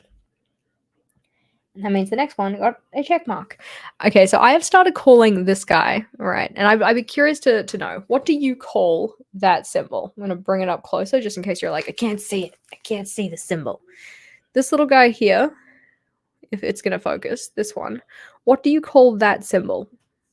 All right, because I was calling it one thing, as I have always done for my entire life. And then somebody commented on a video saying what that word meant to them and like how they use the word that I use. And now I've like completely changed what I call it because I'm just constantly reminded of what it is. Because to me, that's a tick. It's not a check mark, it's a tick. Yeah, there we go. Shima knows what's what. It's a tick. Like, so I was like, oh yeah, I'm gonna tick this off, I'm gonna tick that off. And then they commented saying, haha, tick something off is to like annoy someone. So now I just like constantly say check mark because I have to like second guess myself. It's like just me being very heavily influenced by people's opinions of me. Wah.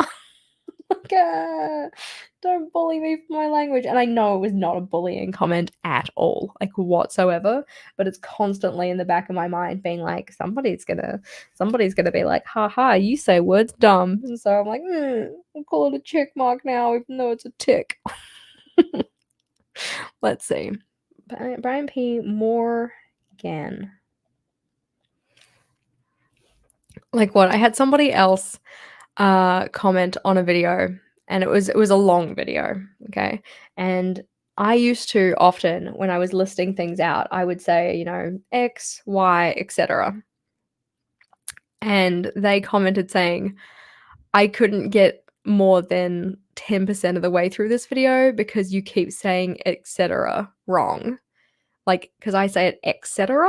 Like the C, I mean, technically it's isn't it? Et cetera.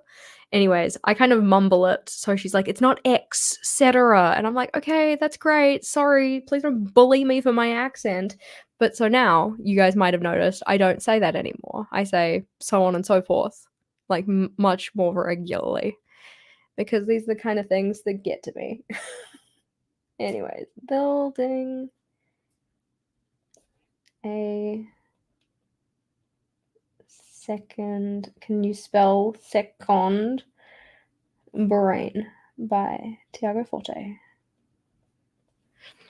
Yeah. What do I call a tick? Well, yeah, it's the same thing. No, it's fine. Nah, it's all good. It's the kind of thing that's like, I know that certain pronunciations of words bother people. Like, I understand that. That's fine. I get it. But I don't know. Am I too sensitive? Probably. Not usually though. Most things don't really bother me, but that one did, which is it's an interesting happening. Tiago Forte. Go. And the theme, the read theme, was organization. So I took that as kind of like personal organization and like kind of getting things done for the 12-week year, and then kind of information organization when it came to building a second brain. So I'm kind of like, thinking about the term in a couple different ways. Yeah, definitely a tick for you. Nice. Yeah, always that call it a chew. Chew? Yeah, a tick here in Australia. Yeah, see, that's like a tick off is a rare use of the word. See, because that's the thing. I'm like, I'm Australian, so I call it a tick. But anywho, yeah. It's the kind of thing that's like, I know that we have certain words that get used differently in different places, and I know that it's okay that that's a thing, but it's like when the majority of your audience is from a particular part of the world, you want to use language that they're going to resonate with. Another one that I had is that like when I was in the States, I was talking about how everybody kept on like honking their horn, but I never say honk your horn. I always say toot. It's toot your horn. But then they were like kind of like snickering, like kind of thing. I'm like, what is funny? They're like, that means like farting. And I'm like, yeah, no, I don't really call farting tooting. So shrug. Is all good. I don't think it's just your camera. I think that we were slightly out of focus, so I've tried to fix it, but I don't know. Is my autofocus back on? No, we're all right. So in theory, it should be okay now. Might need a refresh, but all good. Yeah, they need to get over themselves. Yeah, it's this kind of thing. It's like I find language very interesting in general, and like the kind of history of words and stuff. We were thinking about the word flat the other day, so it's like what's the word, like a small house in a block of houses kind of a thing, and like where did the word flat come from? But nowadays people more often call them apartments kind of a thing. It's like, well, oh, sorry, abuse. What changed that made it so that we're calling them apartments rather than flats now? I think it's just like an apartment is kind of like a more upscale kind of word, I suppose. Yeah, see, like toot your horn when you're like tooting your own horn. See, it's a thing. People toot horns. It happens. Like, let's see. So, toot is tooting your own horn. Okay, so I'm glad that's a thing. It's like because when we were in DC, it was just like I'm not thinking about like people kind of like bragging type of a thing. I'm also thinking about like people in cars just being like, why is everybody in my way? Beep, beep, beep, beep, beep, beep. Yeah, duplex versus condo, condo versus apartment. Yeah, all of them. So the idea of a flat was just the idea that everything was on the same level kind of a thing. So when I say everything, I mean like the individual like space that somebody lives in is all on the same level, which, entomology, very interesting. And the way that different words mean different things in different places and whatever. And also the way that words kind of like change their meaning over time and things like that. Which I often find that the hard thing about the way that words change their meaning over time is that then people have a tendency to like use them and then justify the use of them by saying, yeah, but when I was growing up, it meant blah, blah, blah. And I'm like, that might be the case, but you are living now. And now that word means blah, blah, blah, blah. Anyway, honk is also a Slack notification. Interesting. I'm not very good at Slack. We use Slack for Archer and Olive, and I'm getting used to it, but I'm not very good at it. So, Q1 reading stats. I'm going to have to decide at some point how I want to do my Q1 reading stats because Q1 is like 2/3 over. Okay, not quite. It's more like half over. So that's something to think about. Not for right now, but at some point. And then we have the year in review. Nothing to add here. We have the all-time favorites, and this is where my book favorites kind of were going, which I can probably add some in here. So definite favorite would be A Court of Mist and Fury.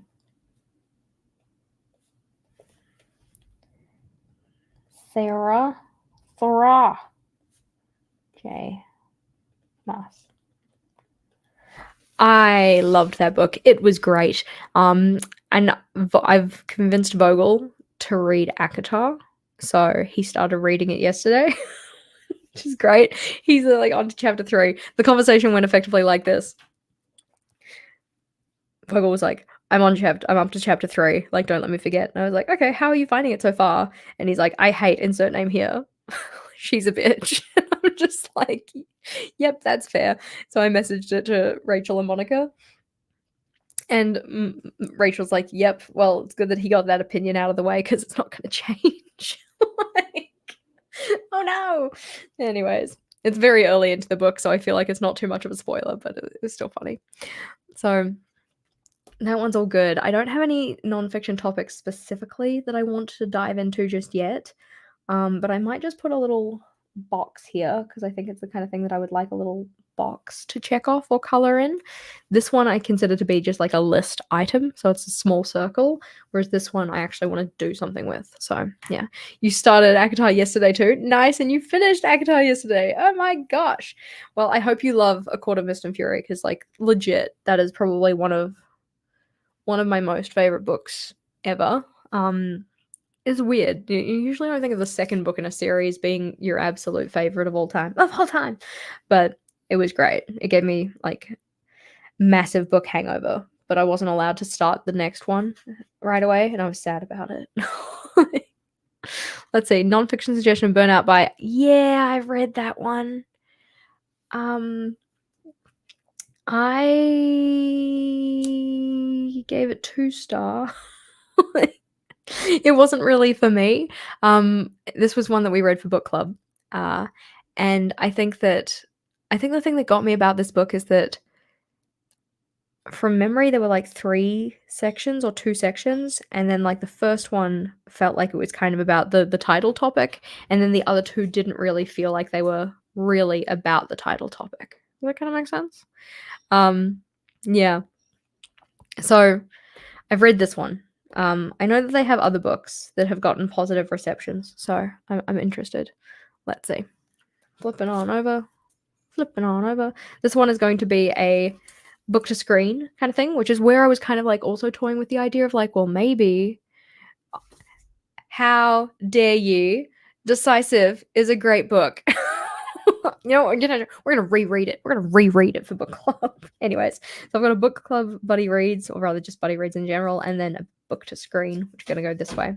So I was kind of thinking like, well, if you're already doing book to screen, then you could put movies in here. But that's something for future Jess to think about, not for current Jess. Whoopah. So we can close that guy up. Put that guy to the side and have some more water or whatever you're drinking. Tink, because hydration is important. Yeah. There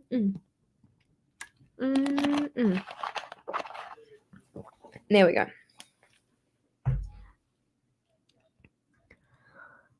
So, the next one to get updated with is probably my 5-year journal, honestly, because I didn't fill it in yesterday. Now, we're just going to check to make sure it's not too personal, because, you know, putting things out on the internet, oh my gosh. So, yesterday was the 18th. 18th. That looks fine. Blah, blah. I'm like just reading it to myself here, so make sure there's nothing that I can't share. Nah, that's all good. Okay, nothing offensive. Not to say that there's anything particularly offensive in my book, but you know, just in case. Because this is a personal memory keeper, so I want to make sure that if there's anything in here that is particularly personal, I am keeping it personal, if that makes sense. So, scrolling down. We need to fill this in and also fill in the dot points for the last ones, which I'm just going to assume that there's nothing there too scandalous. And if it is scandalous, just don't tell me. Alrighty, let's see. So, yeah. How is cycle planning going? Pretty good. It's hard though because my current cycle that I'm on, so like my kind of February cycle, 1 full week of that was not here. Like I wasn't here. And then since I've come back, I've been kind of in a journal slump at the moment. And you guys let me know if you can relate because we've been talking about this in the Discord like yesterday. The idea that like a fair chunk of us were just feeling very low energy and demotivated towards our planners this month so far. Like getting in and using them, like even just like the concept of having to open it up and do anything in it was just like, ugh, no, that sounds like a mountain. I just don't want to do it kind of a thing. So I've also kind of been feeling that way about my journal. Like just not feeling very inclined to get in and use it, and that's probably why I haven't filled in my habit tracker. I haven't really been writing things into that fortnightly schedule. It's the kind of thing that sometimes layouts that we know work really well, and then there are some periods where it's like it just doesn't work. And that doesn't mean that the layout is broken or the layout, has reached its time of usefulness or whatnot, but it just means that for the current season, it's not really working. But yeah, I think that currently I'm in a little bit of a journaling slump. And we were also talking about this in terms of hobbies. Like, I know that in terms of creative hobbies in particular, I used to do, not all at the same time, but I've done jewelry making, card making, scrapbooking, chocolate making, like a bunch of different things.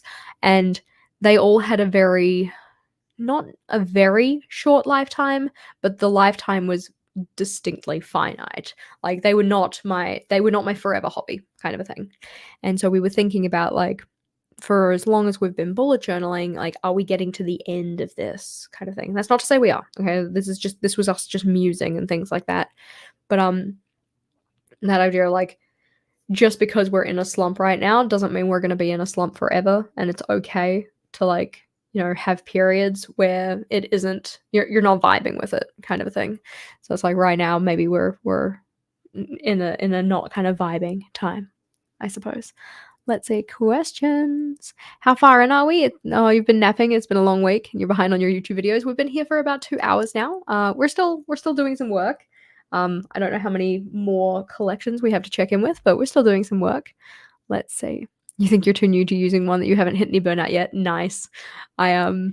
Yeah, it took me a while to hit any kind of, like, burnout in my journal, and I think it was just, like, I was getting sick of the journal I was in, and that's when I moved into a new one. But that was, like, for my first journal. That was a while ago. But yeah, totally. You missed a full week in both your everyday and your 5-year. Yeah, this is the one that I very much try to get into. Even if I go, like, maybe 3 days or something, I just go and backfill it, because I've got, like, a full year in here now, and it felt very good to have that, and it's been really nice coming back in and getting to read what happened the year before, like this day a year ago and stuff. You consider bullet journaling a hobby? I kind of do, in a way. Like, this is my creative outlet for the most part. So in part it is obviously for, like, my organization and, getting on top of things and getting things done, but it is also where the majority of my creativity gets used. Whether that be creativity in the terms of, like, problem solving, trying to figure out how to bring a layout together and stuff. I like that kind of, like, puzzle aspect of it, or the decorative stuff. Like, both of those kind of creativity outlets for me. And then obviously, like, my channel, like, it is my job, yes, but it is also one of the ways that I get to build and create things and stuff like that too. So yeah. Yeah, overall, bullet journaling is kind of a hobby, even though it is also my organization system. So shrug.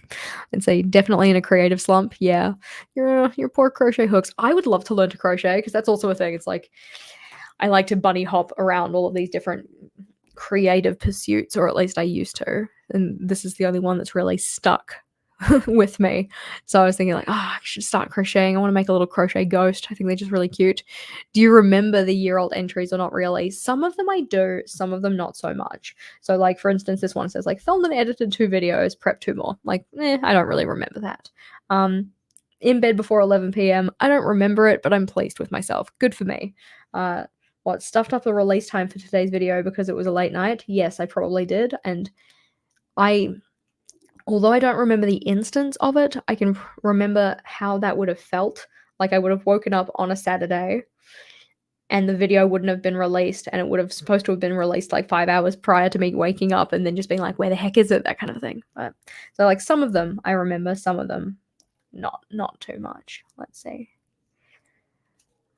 I don't think any of these ones, like, enjoyable patron hangout for Feb. Yeah, don't necessarily remember it specifically, but I'm glad it happened. So, which is funny because literally the patron hangout, which is now called, like, the team hangout because we've got YouTube memberships, that happened yesterday.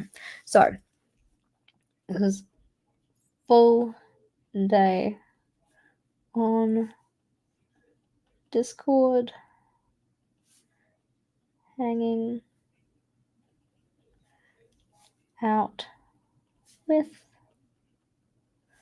the team. And because it is a moment of connection, it gets a little heart. All right, I'm going to need my dot marker for the other ones, wherever it is, because I usually keep this guy and a pen beside my bed, but because this month I've been using the red dot marker in my journal setup, I haven't been keeping the red dot marker there as well. Now it's gone somewhere. I'll find it later, but somewhere in my office there is a red dot marker. Other things that happened yesterday. We also had... I made Hainanese chicken rice, and it was pretty good. I only accidentally bit into 2 bones. That really hurt my tongue. I made Hainanese chicken rice, which is something I've wanted to do for quite a while, so I felt pretty good about that. We'll put a little smiley face, because sometimes I put emojis in there too.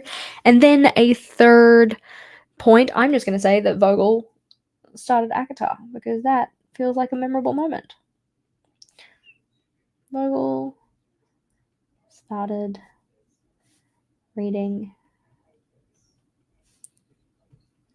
ACOTAR. Yeah.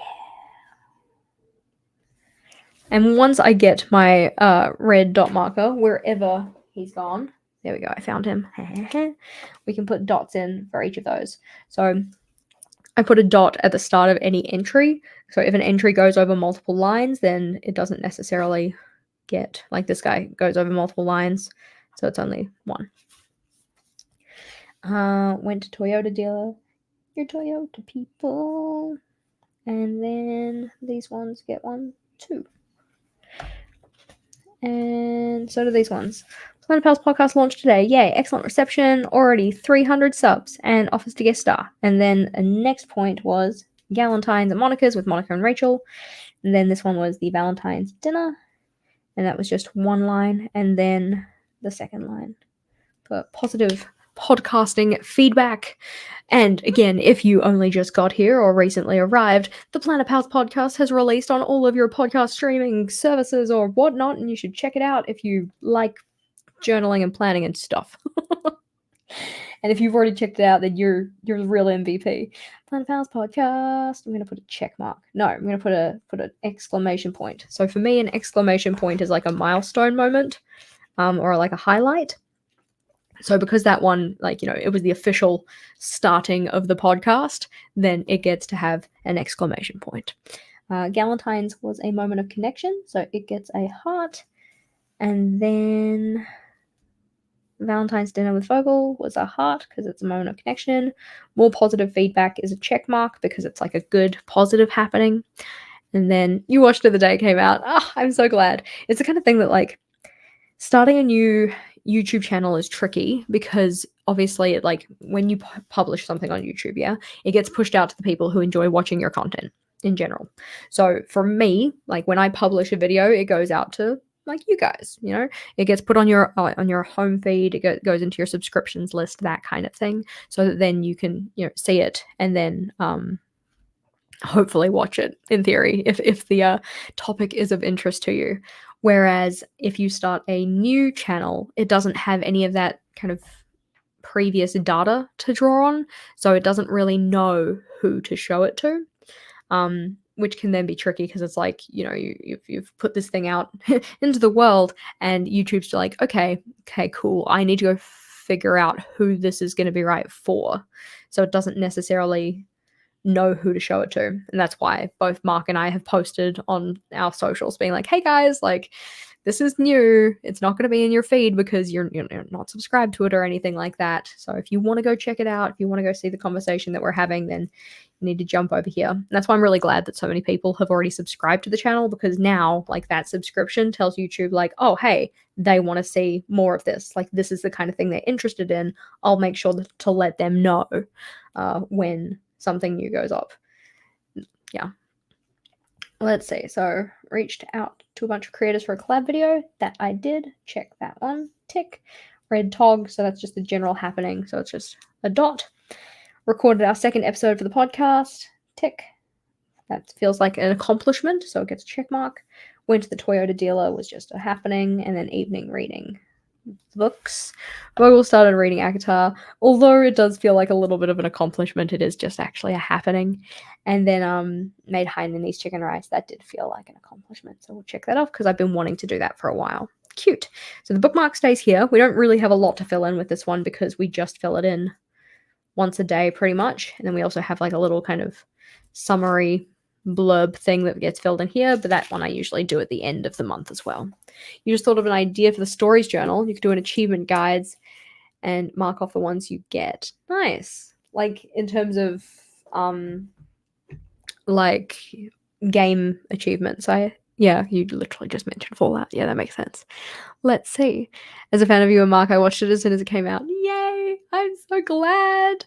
Oh, it's just nice. It's just a good feeling, right? I'm also very excited about like the stuff that we're going to get to talk about. It's nice because the two of us obviously have different opinions in general. Like I know that our preferences when it comes to stationery and stuff like that are different. The way that we plan and what we're planning for is different. So it's just nice to be able to have a space where people can have multiple opinions at the same time and kind of have a bit of like a back and forth.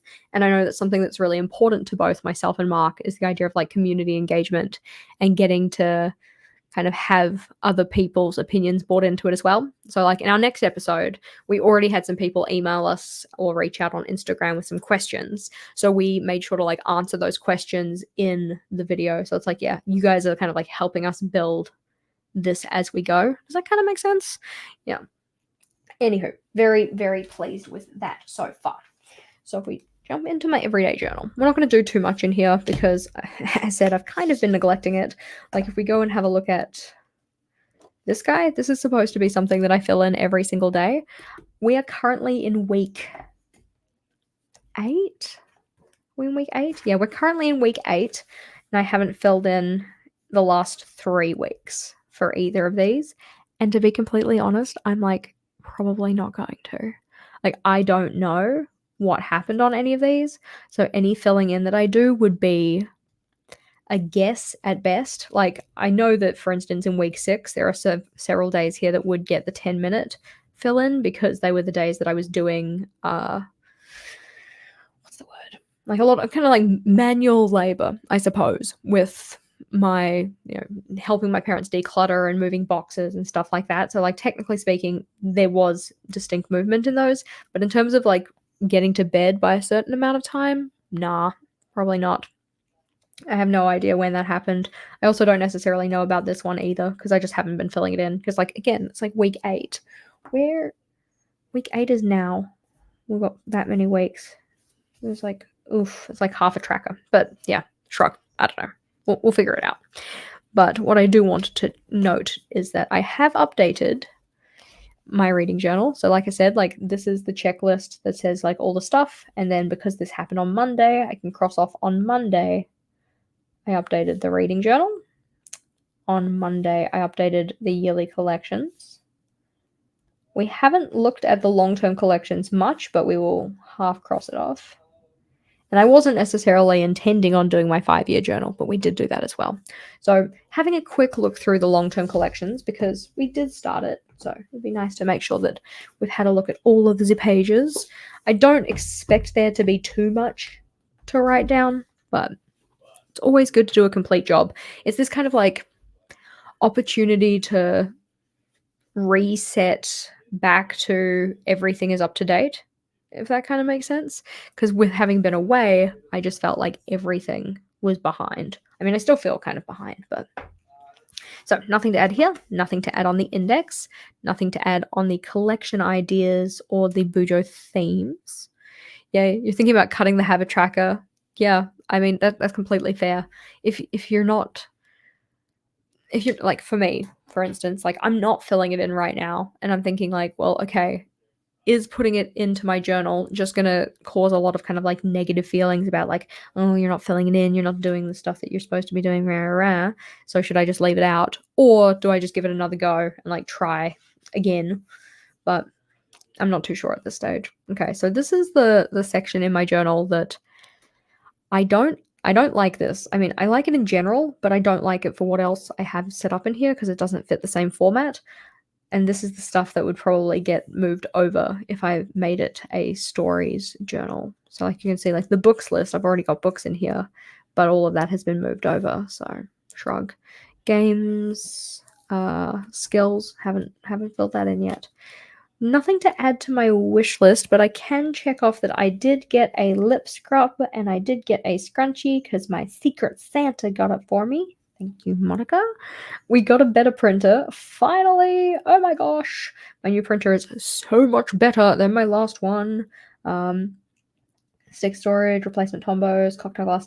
The thing with the replacement tombos is that it's always a work in progress because as I use the tombos, they dry out and I need to replace them with other ones. So it just kind of constantly stays. Downstairs bookshelf. We technically already have one, so I don't know what I meant by this, but I'm going to leave it here. Pillow, tissue box, those are all good. They can stay. Let's see. This layout probably needs some more thought at some point, but it's not a priority, so I haven't been looking at it. Those ones are all completed. Those ones are fine for now. That one is completed / fine for now. So this is always a pain to look at. I know it doesn't show up as well on camera, but in person, this one is hard to look at. Do you have a computer mat on your wish list? I don't think I did. I think I just wanted it and then never wrote it down. I'm not very good at actually adding things to my wish list. And that's why when people are like, oh, what do you want for Christmas, your birthday, whatever, I'm like, I don't know. Stuff. Like, that's helpful. Yeah. Takanoko, pilling remover, fabric cover, a ruler. I still need a ruler. My ruler is so warped. But yeah, it's not on there at the moment because I already got one. Yeah. List tombos by number. See, yeah, that's the thing. It's like if I was to do that, I would, 1, fill up the list very quickly. Yeah. And 2, I tend to keep a sticky note in the front of my journal for a shopping list. So like in this one, I've got my 20 centimeter ruler, a micron PN because I want to test it, and then wet wipes. So when I need new tombos, I usually just chuck them on that list because it's normally when I'm working in my everyday journal that I realize I need them. So I can just flip to the front and then I'll write them down there. But that's okay. Nothing to add here. Eateries I want to try. I don't think I have any in particular that have come to mind since setting up the list. Nothing to add here. Let's see. Did I? Hi, Nanny's chicken rice. I did it. And I can color it in. Yeah. Now, I don't think there's anything else here. Technically, like lettuce wraps we did make. I did not like them, but that's because I think I want to try Thai lettuce wraps. So I'm going to put those down as well. Thai. I'm going to call them lettuce cups because I feel like that's more how I enjoy eating them as well, rather than like wrapping it up completely. Let's see. I've got drinks that I wanted to try and make, which I've tried a pumpkin. Yeah, drinks I want to try or make. A pumpkin spice latte I have not tried because I had a pumpkin spice frappe because I'm not really into coffee. Is there even coffee in a pumpkin spice latte? I don't even know. You were searching me up because I was bored. Well, I hope that I can unburden you with your boredom. Let's see. Foods that I want to try and make that are sweet. I want to make apple cakes. I love apple cakes. And I really want to make peanut butter cookies. Anywho, moving on. So, level 10 life stuff, ranking descriptions I still need to write out, but I'm thinking about covering this and expanding it. Not sure yet. Programs to reinstall. I think that this is up to date, but just to check. Office, Filmora, VLC, Spotify, Chrome, Cricut. Discord, yep, Discord's on here. Reader, stream. Those all look good, and I've added Slack in as well. I don't think there's anything else in particular that I use, so that should be fine. Groceries master list. I'm still in progress of working on this. I love this layout. I don't like the blank space, but I love the make time layout. We have a video on the channel for that one. But anywho, trigger list. I think we also have a video on the channel for that one too. Nothing to add here because I need to fix the layout so that it doesn't say weekly, monthly. It says like fortnightly, cyclic. Yeah. Shit, I say all goods. So this is just like other little pieces of terminology that I use continuously in my everyday life. I'll put that one away. Social experience wish list. This is like things that I want to do with friends. So want to do a cocktail night, want to do a reading retreat, want to have an art and wine night. I want to have readathon. I think it's like 4.0, but I don't even know which one it is. So I'm just going to write readathon. I also really love the idea of, I saw this thing online. It's like people, they give PowerPoint presentations about what they do for work, because I don't know what people do for work that are close to me, really. Like, I might know their job title, but outside of that, not so much. I'm just going to call it a work presentation.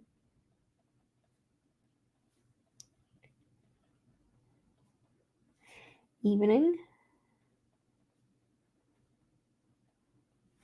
And I'm also going to put the Sydney Bookshop Hop on here because it feels like it deserves a place.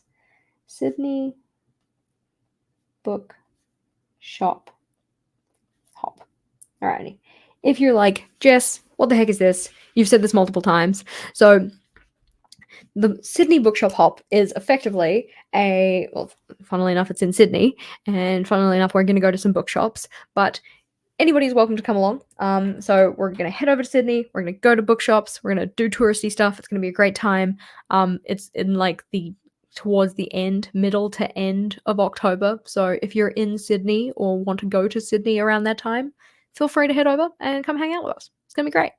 I know, right? I cannot wait for the Sydney trip. It's going to be so good. It's this weird thing that I'm like, I am currently more excited about going to Sydney than I am about going to Texas, even though Texas is my next trip. And I think it's just because I've been thinking about it, like, specifically, right, like, recently. Yeah, a color party. That sounds like fun. I'm going to put that in here too.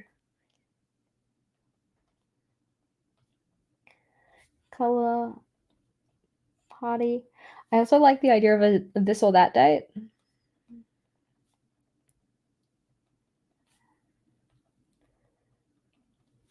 So my friend Rachel, she recently went on one with her partner where effectively they just like, she printed out these little tickets of like, do we go to the cinema or do we go to the museum kind of thing, or like whatever, and just like had like different options for each of the things, and then like got her partner to pick which one without looking at what they were. I thought it was quite cute. So that's a good possibility. Holiday traditions, nothing to add at this stage. We're not going to focus on healthy foods that don't suck because I can't even think about them right now. Like, I don't have my oven and everything is a struggle with food right now and it is pissing me off. So girl lunch, funnily enough, is a lunch. So I'm going to put a check mark here. Tortellinas is a dinner, so we'll put that check mark there. Sushi is a good lunch or breakfast or dinner, so we can put 2 there. Technically, it also could be a snack, but I don't usually like prepare it for a snack, if that kind of makes sense. Have you started your journal for Go Wild this year? Ha ha ha ha.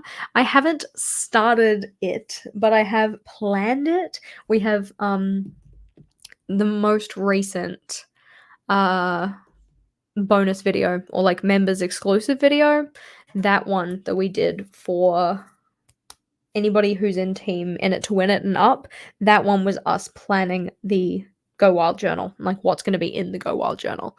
So I at least have a list of pages to make. I just haven't actually made any of them yet. I have at least printed off the lists of people who are speaking though. So I've got my little list here. There's Mark looking cute, and there's Martha Stewart. She's our keynote speaker, so that's going to be cool. And there's Bonnie from Archer and Olive. So I've at least got the list of those, but I haven't actually made the journal yet. We were talking about it before. Games I love. Right. So Life is Strange, top of the list. The Walking Dead Telltale game, top of the list.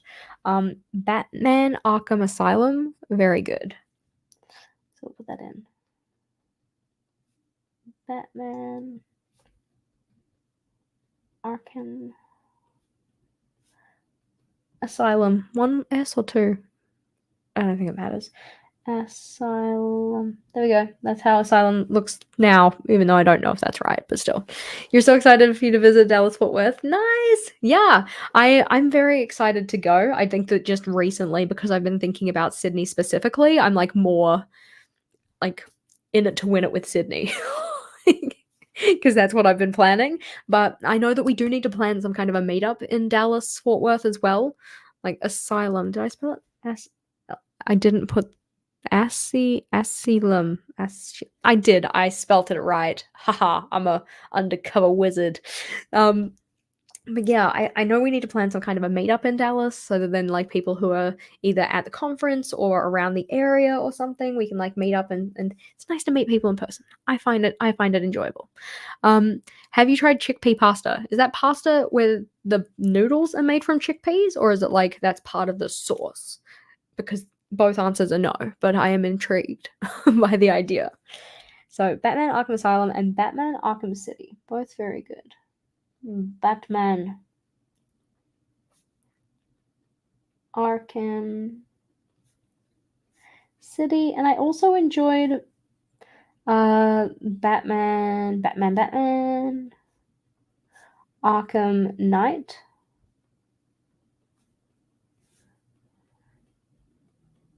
But Arkham Origins wasn't as good. Personal opinion. So I'm not going to add that one to the list, but also, The Quarry was a great game, so we can add The Quarry in, and that's why we're playing it again. And I feel like there needs to be more Assassin's Creed games on this. Assassino, which I've done it again. ASSI, because Jess can't spell assassin. Ass-in. Ding, ding, ding, ding, ding, ding, ding. Ass-in. And now because I'm saying it as ass, I'm writing it down with a space in between, which is also problematic. So, Assassin's Creed. I really liked Brotherhood. And it has been many moons since I played it. And I liked Revelations, not as much, but it would still go on like a top games list. Like, considering how much space I have for these top games, like, it can stay here. That's fine. Assassin's Creed Revelations. I think for the future games, though, I would need to be a little bit more critical, consider them a little bit more specifically as to which ones actually deserve being on this list. So, TV shows I loved, those ones I found very easy to think of, so I just like completely them all out onto the page the last time I filled this in.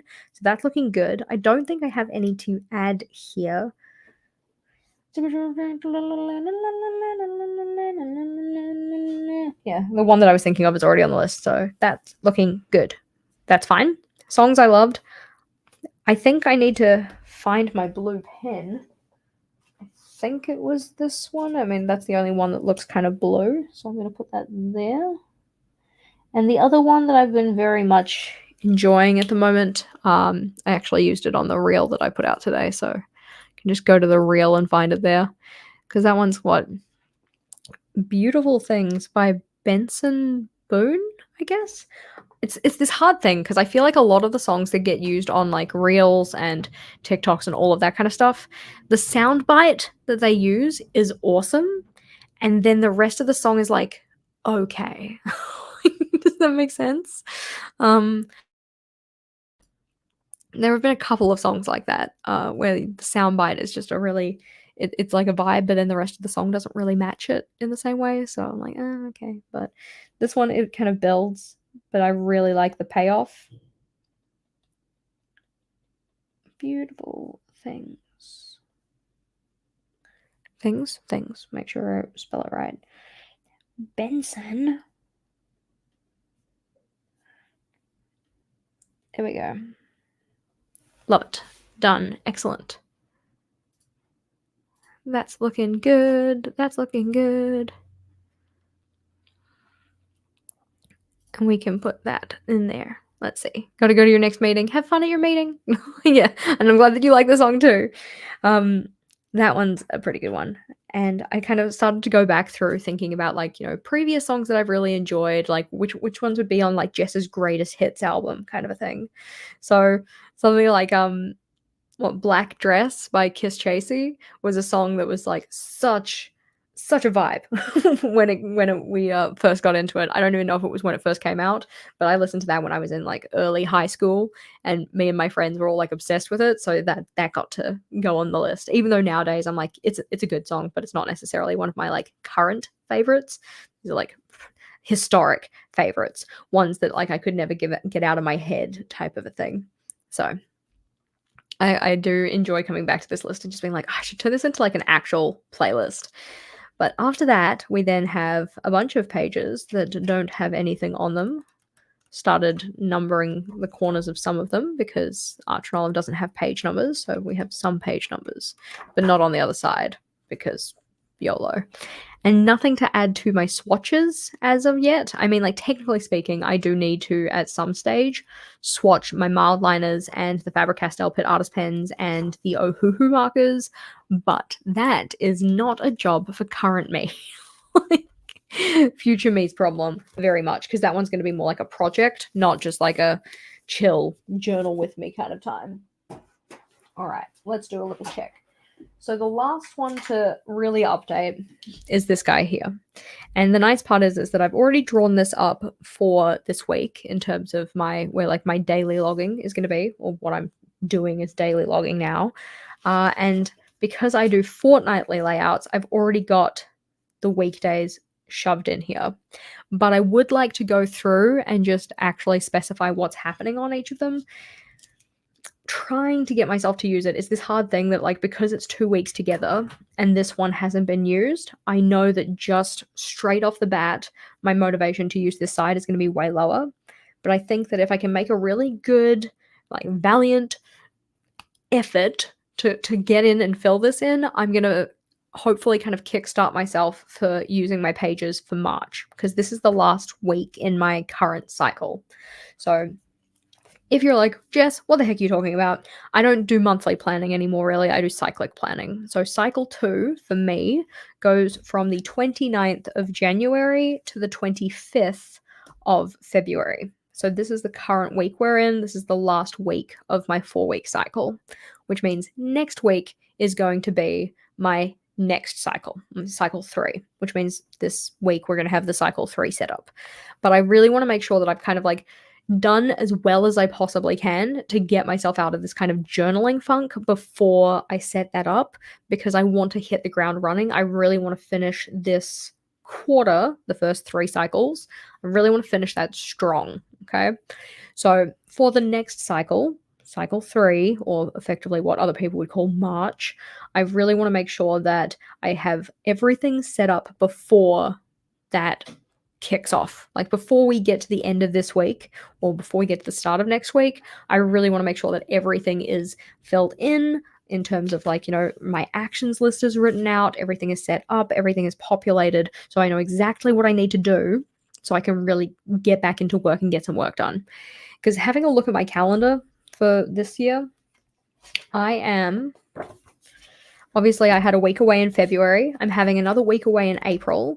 I'm having another week away in June. And I'm having another week away in August and October. So it's like every second month I am away for a week. And I know that when I go away, I don't do journaling. And I also have a little bit of lag time after I come back and trying to get into things again. Because that's exactly what happened this time. Like, I went away for the week of the 5th. Unclick the pen. Went away for the week of the 5th, and now we're in the week of the 19th, and I'm really only just starting to kind of back into things. So, yeah. Let's see.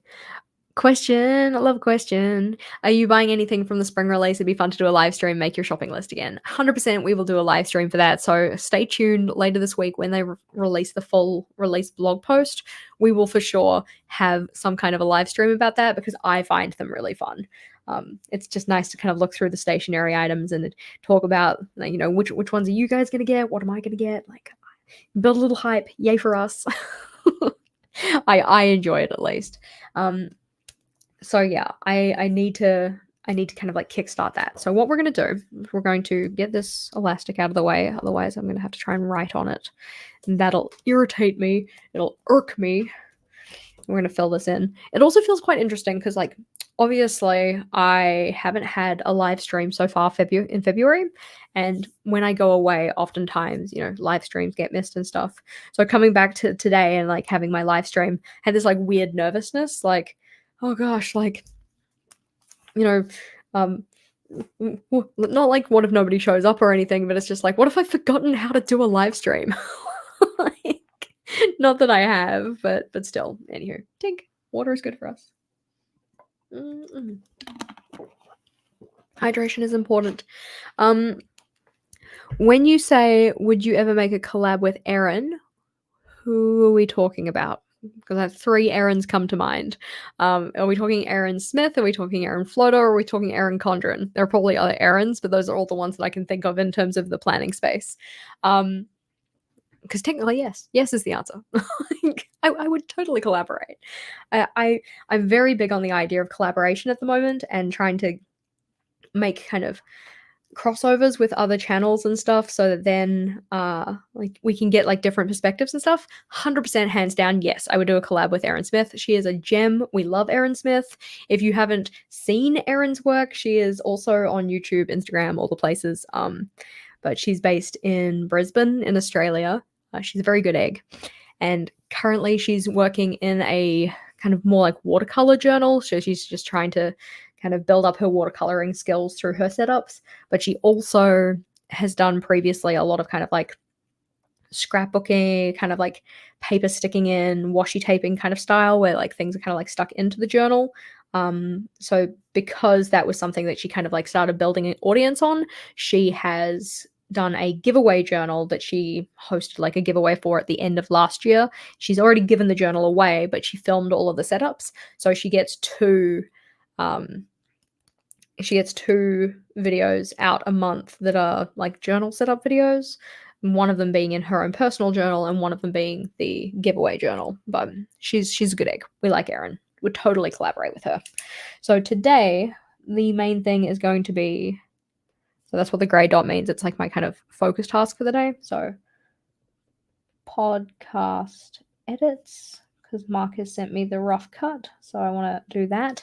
Tomorrow is going to be my main task is going to be my, I'm going to say cycle 3 setup. And then we are going to have Wednesday. Okay, I know Vogel swapped his days around, so he is usually not here on Wednesday, Thursday, and those are the days that I like then try and film because he's not around. He's moved them, so it's Wednesday, Tuesday this time around. So that's something to keep in mind. I also need to put down some events. Okay, so events for today. We have the live stream as an event today. We have the Bujo Wednesday on Wednesday. We also have a summit, an online summit thing that I'm going to.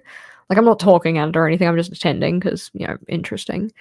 And it'd be nice to go along to that. It does start at 6 a.m. my time, so we'll see. But it is on Wednesday and Thursday. We also have a meeting on Thursday. We also have a video coming out on Thursday. It's like an event. We have probably going to Vogel's parents' place on Saturday because there's a birthday. Let's see. Having breakfast. Oh, iced latte. Why did you say that? Now I want an iced latte. I don't even drink coffee. I like having iced chocolate latte. Let's see. So podcast is then the live stream, which we are here together doing. Yay. And then on Wednesday we have the Circle Summit. That goes for 2 days. And then that one was Bujo Wednesday. Put all of these things in.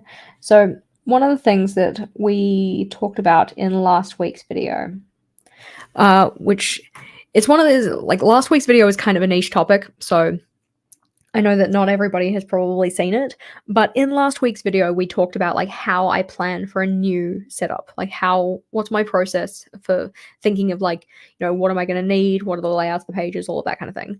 So we went through all of the pages that I have in this current cycle and talked about like what worked, what didn't, and then how I kind of use those ideas to figure out what I'm going to put in my next setup. So one of the things I talked about in that was how I use the daily boxes on this fortnightly look versus how I use each of the boxes on the cyclic overview, and how it's kind of a repeat of information and I don't really want it to be, but I haven't found a good solution for it yet. So at the moment, because I know I'm kind of ignoring my monthly log, I'm just going to bring everything over to this fortnightly setup and I'm just going to use that. But yeah, let's see. Starbucks twinkle spice latte. Yes, there is coffee, but it doesn't really taste like it. Okay, well, that's good to know. I mean, we've got a little while until it's pumpkin spice latte season anyways, so I might try one, but we will see. So this one is probably dinner at Virgil's parents, Mary and Stuart's. And then on Thursday, we have the cycle 3 setup video. And okay, let's see. I know that we're gonna have the blog post reveal. Okay, this is spoilers technically in the sense that I don't think I'm supposed to tell you, so don't tell anybody I told you. But we have the blog post reveal coming out on Wednesday this week, which means Thursday my time, which means on Thursday we might have a live stream. So we're going to put down a tentative live stream. It really just depends. Live stream to make the shopping list, because it's always nice to have a shopping list. And then the thing that actually had a dot there for was my YouTube meeting, which was supposed to be last week, but we moved it. Ding, ding, ding. I love spoilers. I know that's the thing. It's like I'm very odd about spoilers, because for anything that I need to pay money for the most part, I don't mind a spoiler. For anything that is like media related, in terms of like books or movies in particular, even sometimes TV shows, my barrier for spoilers is like super low. like if you tell me a character's name, I'm like a little annoyed. Which I know for most people is like not really a big deal, but I was just like, absolutely not. Like, Monica gave me a book the other day. It's like Legends and Lattes. And I'm just going to put this out here because it's like maybe spoilers for some people. So, okay, these are the spoiler hands. So there are spoilers. They won't be spoilers when the hands are gone. 3, 2, 1. So on the back cover of Legends and Lattes, it like introduces you to the character, and her name's Viv, and she's an orc. But I didn't read as far as to her being an orc. I only read her name. So then I was like, we're just standing there chatting about it, and I'm like, oh yeah, the main character's name is Viv. And then Monica goes, yeah, she's an orc. And I was like, oh my god, Monica, spoilers. I didn't know that. She like, it's literally on the blurb. You just read it. I'm like, yeah, but I didn't read that far. I just read her name. Anyways, that part I was just like, how dare you? Now I know things and I'm not supposed to know things. But still. Yeah, I get a little bit like weird persnickety about stuff. So tomorrow is going to be, I'm just going to put red dots down for all of it because I just feel like I want to. So this is going to be a filming day. We're going to do some filming. It's going to be great. We might also do some editing, but more likely than not, we're probably going to be doing editing on Wednesday. So we'll put editing down here. I want to make sure that I have a reel, actually probably 2 reels. I'm not very good at reels. Sorry, I hit that. I hope that wasn't loud. I'm not very good at reels in general, but I'm trying to get better with them. I also don't know how long I'm going to want to continue with being good at reels, but it's fine. So Friday the 23rd is when the Archer and Olive releases, which for me is Saturday, so it's going to be Archer and Olive release here. Because it's at like 4 a.m. A and O spring release. And that means that Yeah, 2 reels and the Discord digest. We're just doing red dots for everything to kind of like pad. Like it just looks fuller when I use red dots, and I like the satisfying checking things off of a list. So we're gonna keep it.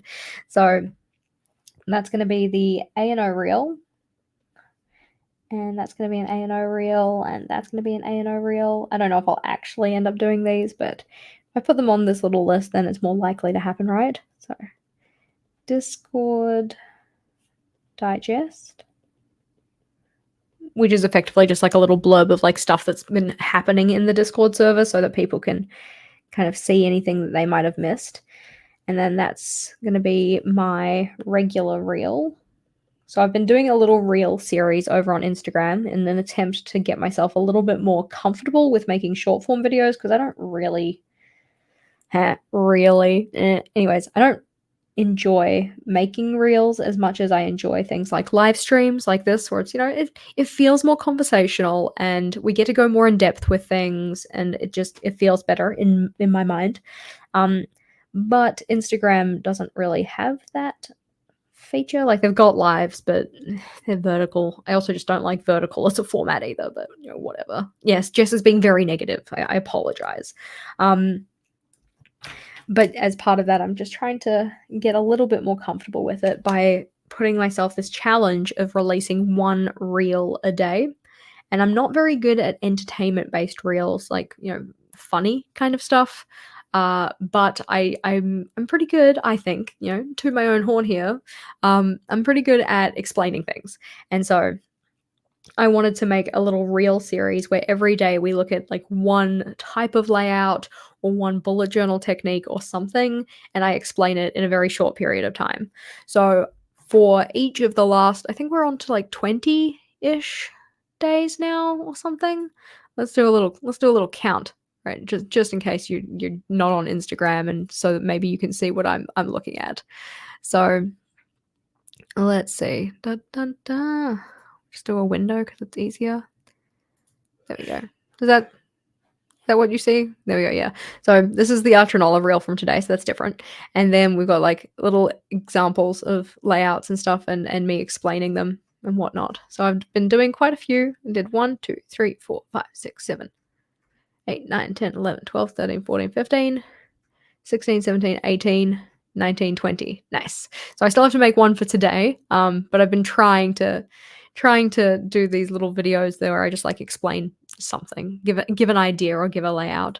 So I want to try and keep doing that for at least 30-ish days to kind of get myself more comfortable with them. But that means that today I need to make a reel, or maybe a couple.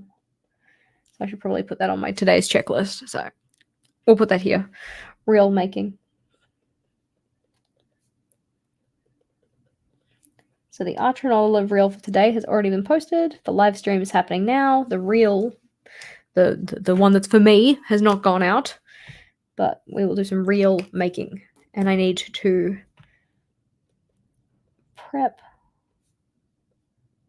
cycle 3 so that I can, in theory, film it, set it up tomorrow. And I also need to go get the groceries because we have no food. Well, we have some, but it's not necessarily, you know, conducive to having like proper meal times. All right. And then at some point between Wednesday and Friday, don't you love this? At some point in those 3 days, they're going to come and fix my oven, in theory. Just like, yeah, you can't give me a more specific day. Love that for us. Boo hiss. On Saturday, we have a team member perk coming out, and I also have one coming out on Wednesday. So if you're not aware, we have a membership program. It's got the variety of tiers, and throughout each month, the people in those tiers get different perks. So we've got things like tracker printables, they get to pick my bullet journal themes, they get exclusive videos, exclusive live streams, whatever else. So I'd like to make sure that I put those things on the calendar so I know when I'm releasing them, so that otherwise, because if I don't pad it out and like kind of schedule it out into different spots in the month, I end up content dumping on them at the end of the month, and I just don't feel like that's fun. It's like, hey, here are all of your perks at once. Blech. I'd rather make it so that it was like a drip feed kind of system. So I need to go check when those things are supposed to be coming out to make sure that they get put on the correct days, and so that I have any things that I need to have scheduled ahead of time or actually scheduled ahead of time. So if we scroll, so on the 20th, we're supposed to have the exclusive video coming out, but I haven't picked a topic for it, and I'm kind of thinking it might end up being a migration video or something else, so I think I need to think about that. It might get postponed just because work's been kind of weird. This one is going to be the team pick vote, so they get to pick the topic of one of my videos. So they can kind of, they get like priority suggestions effectively. So they like suggest content that we can put on the channel, and then I will put a couple of those in a poll and we vote on, well, they vote on which one they'd like to see. And then I put it down for Saturday. It's actually happening on Sunday, but that is going to be the day that we have the release schedule go out. So they get to know it ahead of time when videos are coming out. Release schedule. Release schedule.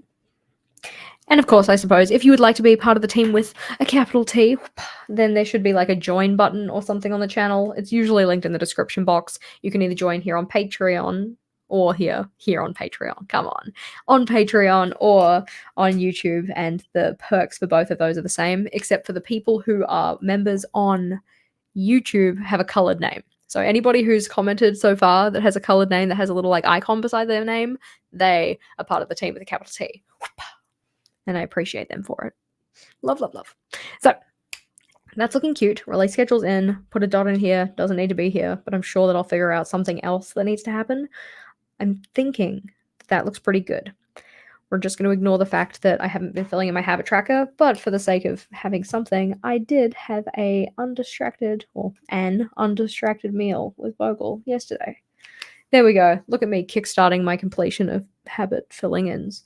Probably not. Let's see. Honoring my leisure block?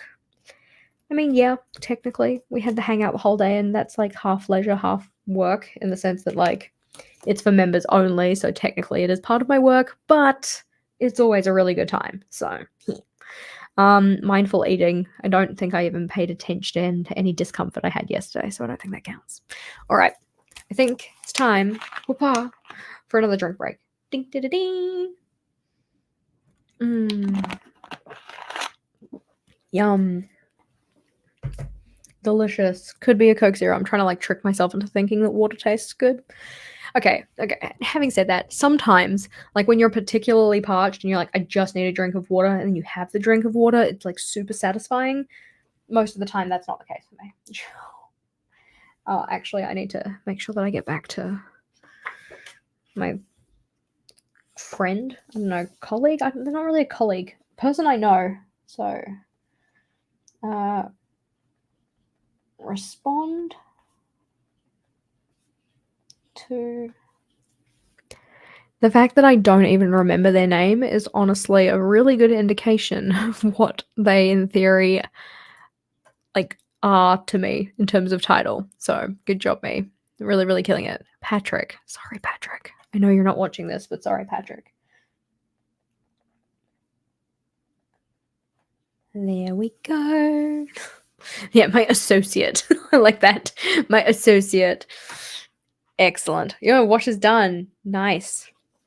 So, this guy isn't getting any more filled in because this week is over. This guy is the current week. I'm feeling good about the fact that we actually have some stuff in here. I need to write down stuff related to the groceries. So, like writing a grocery list, actually getting the groceries. So, groceries, list, order, get.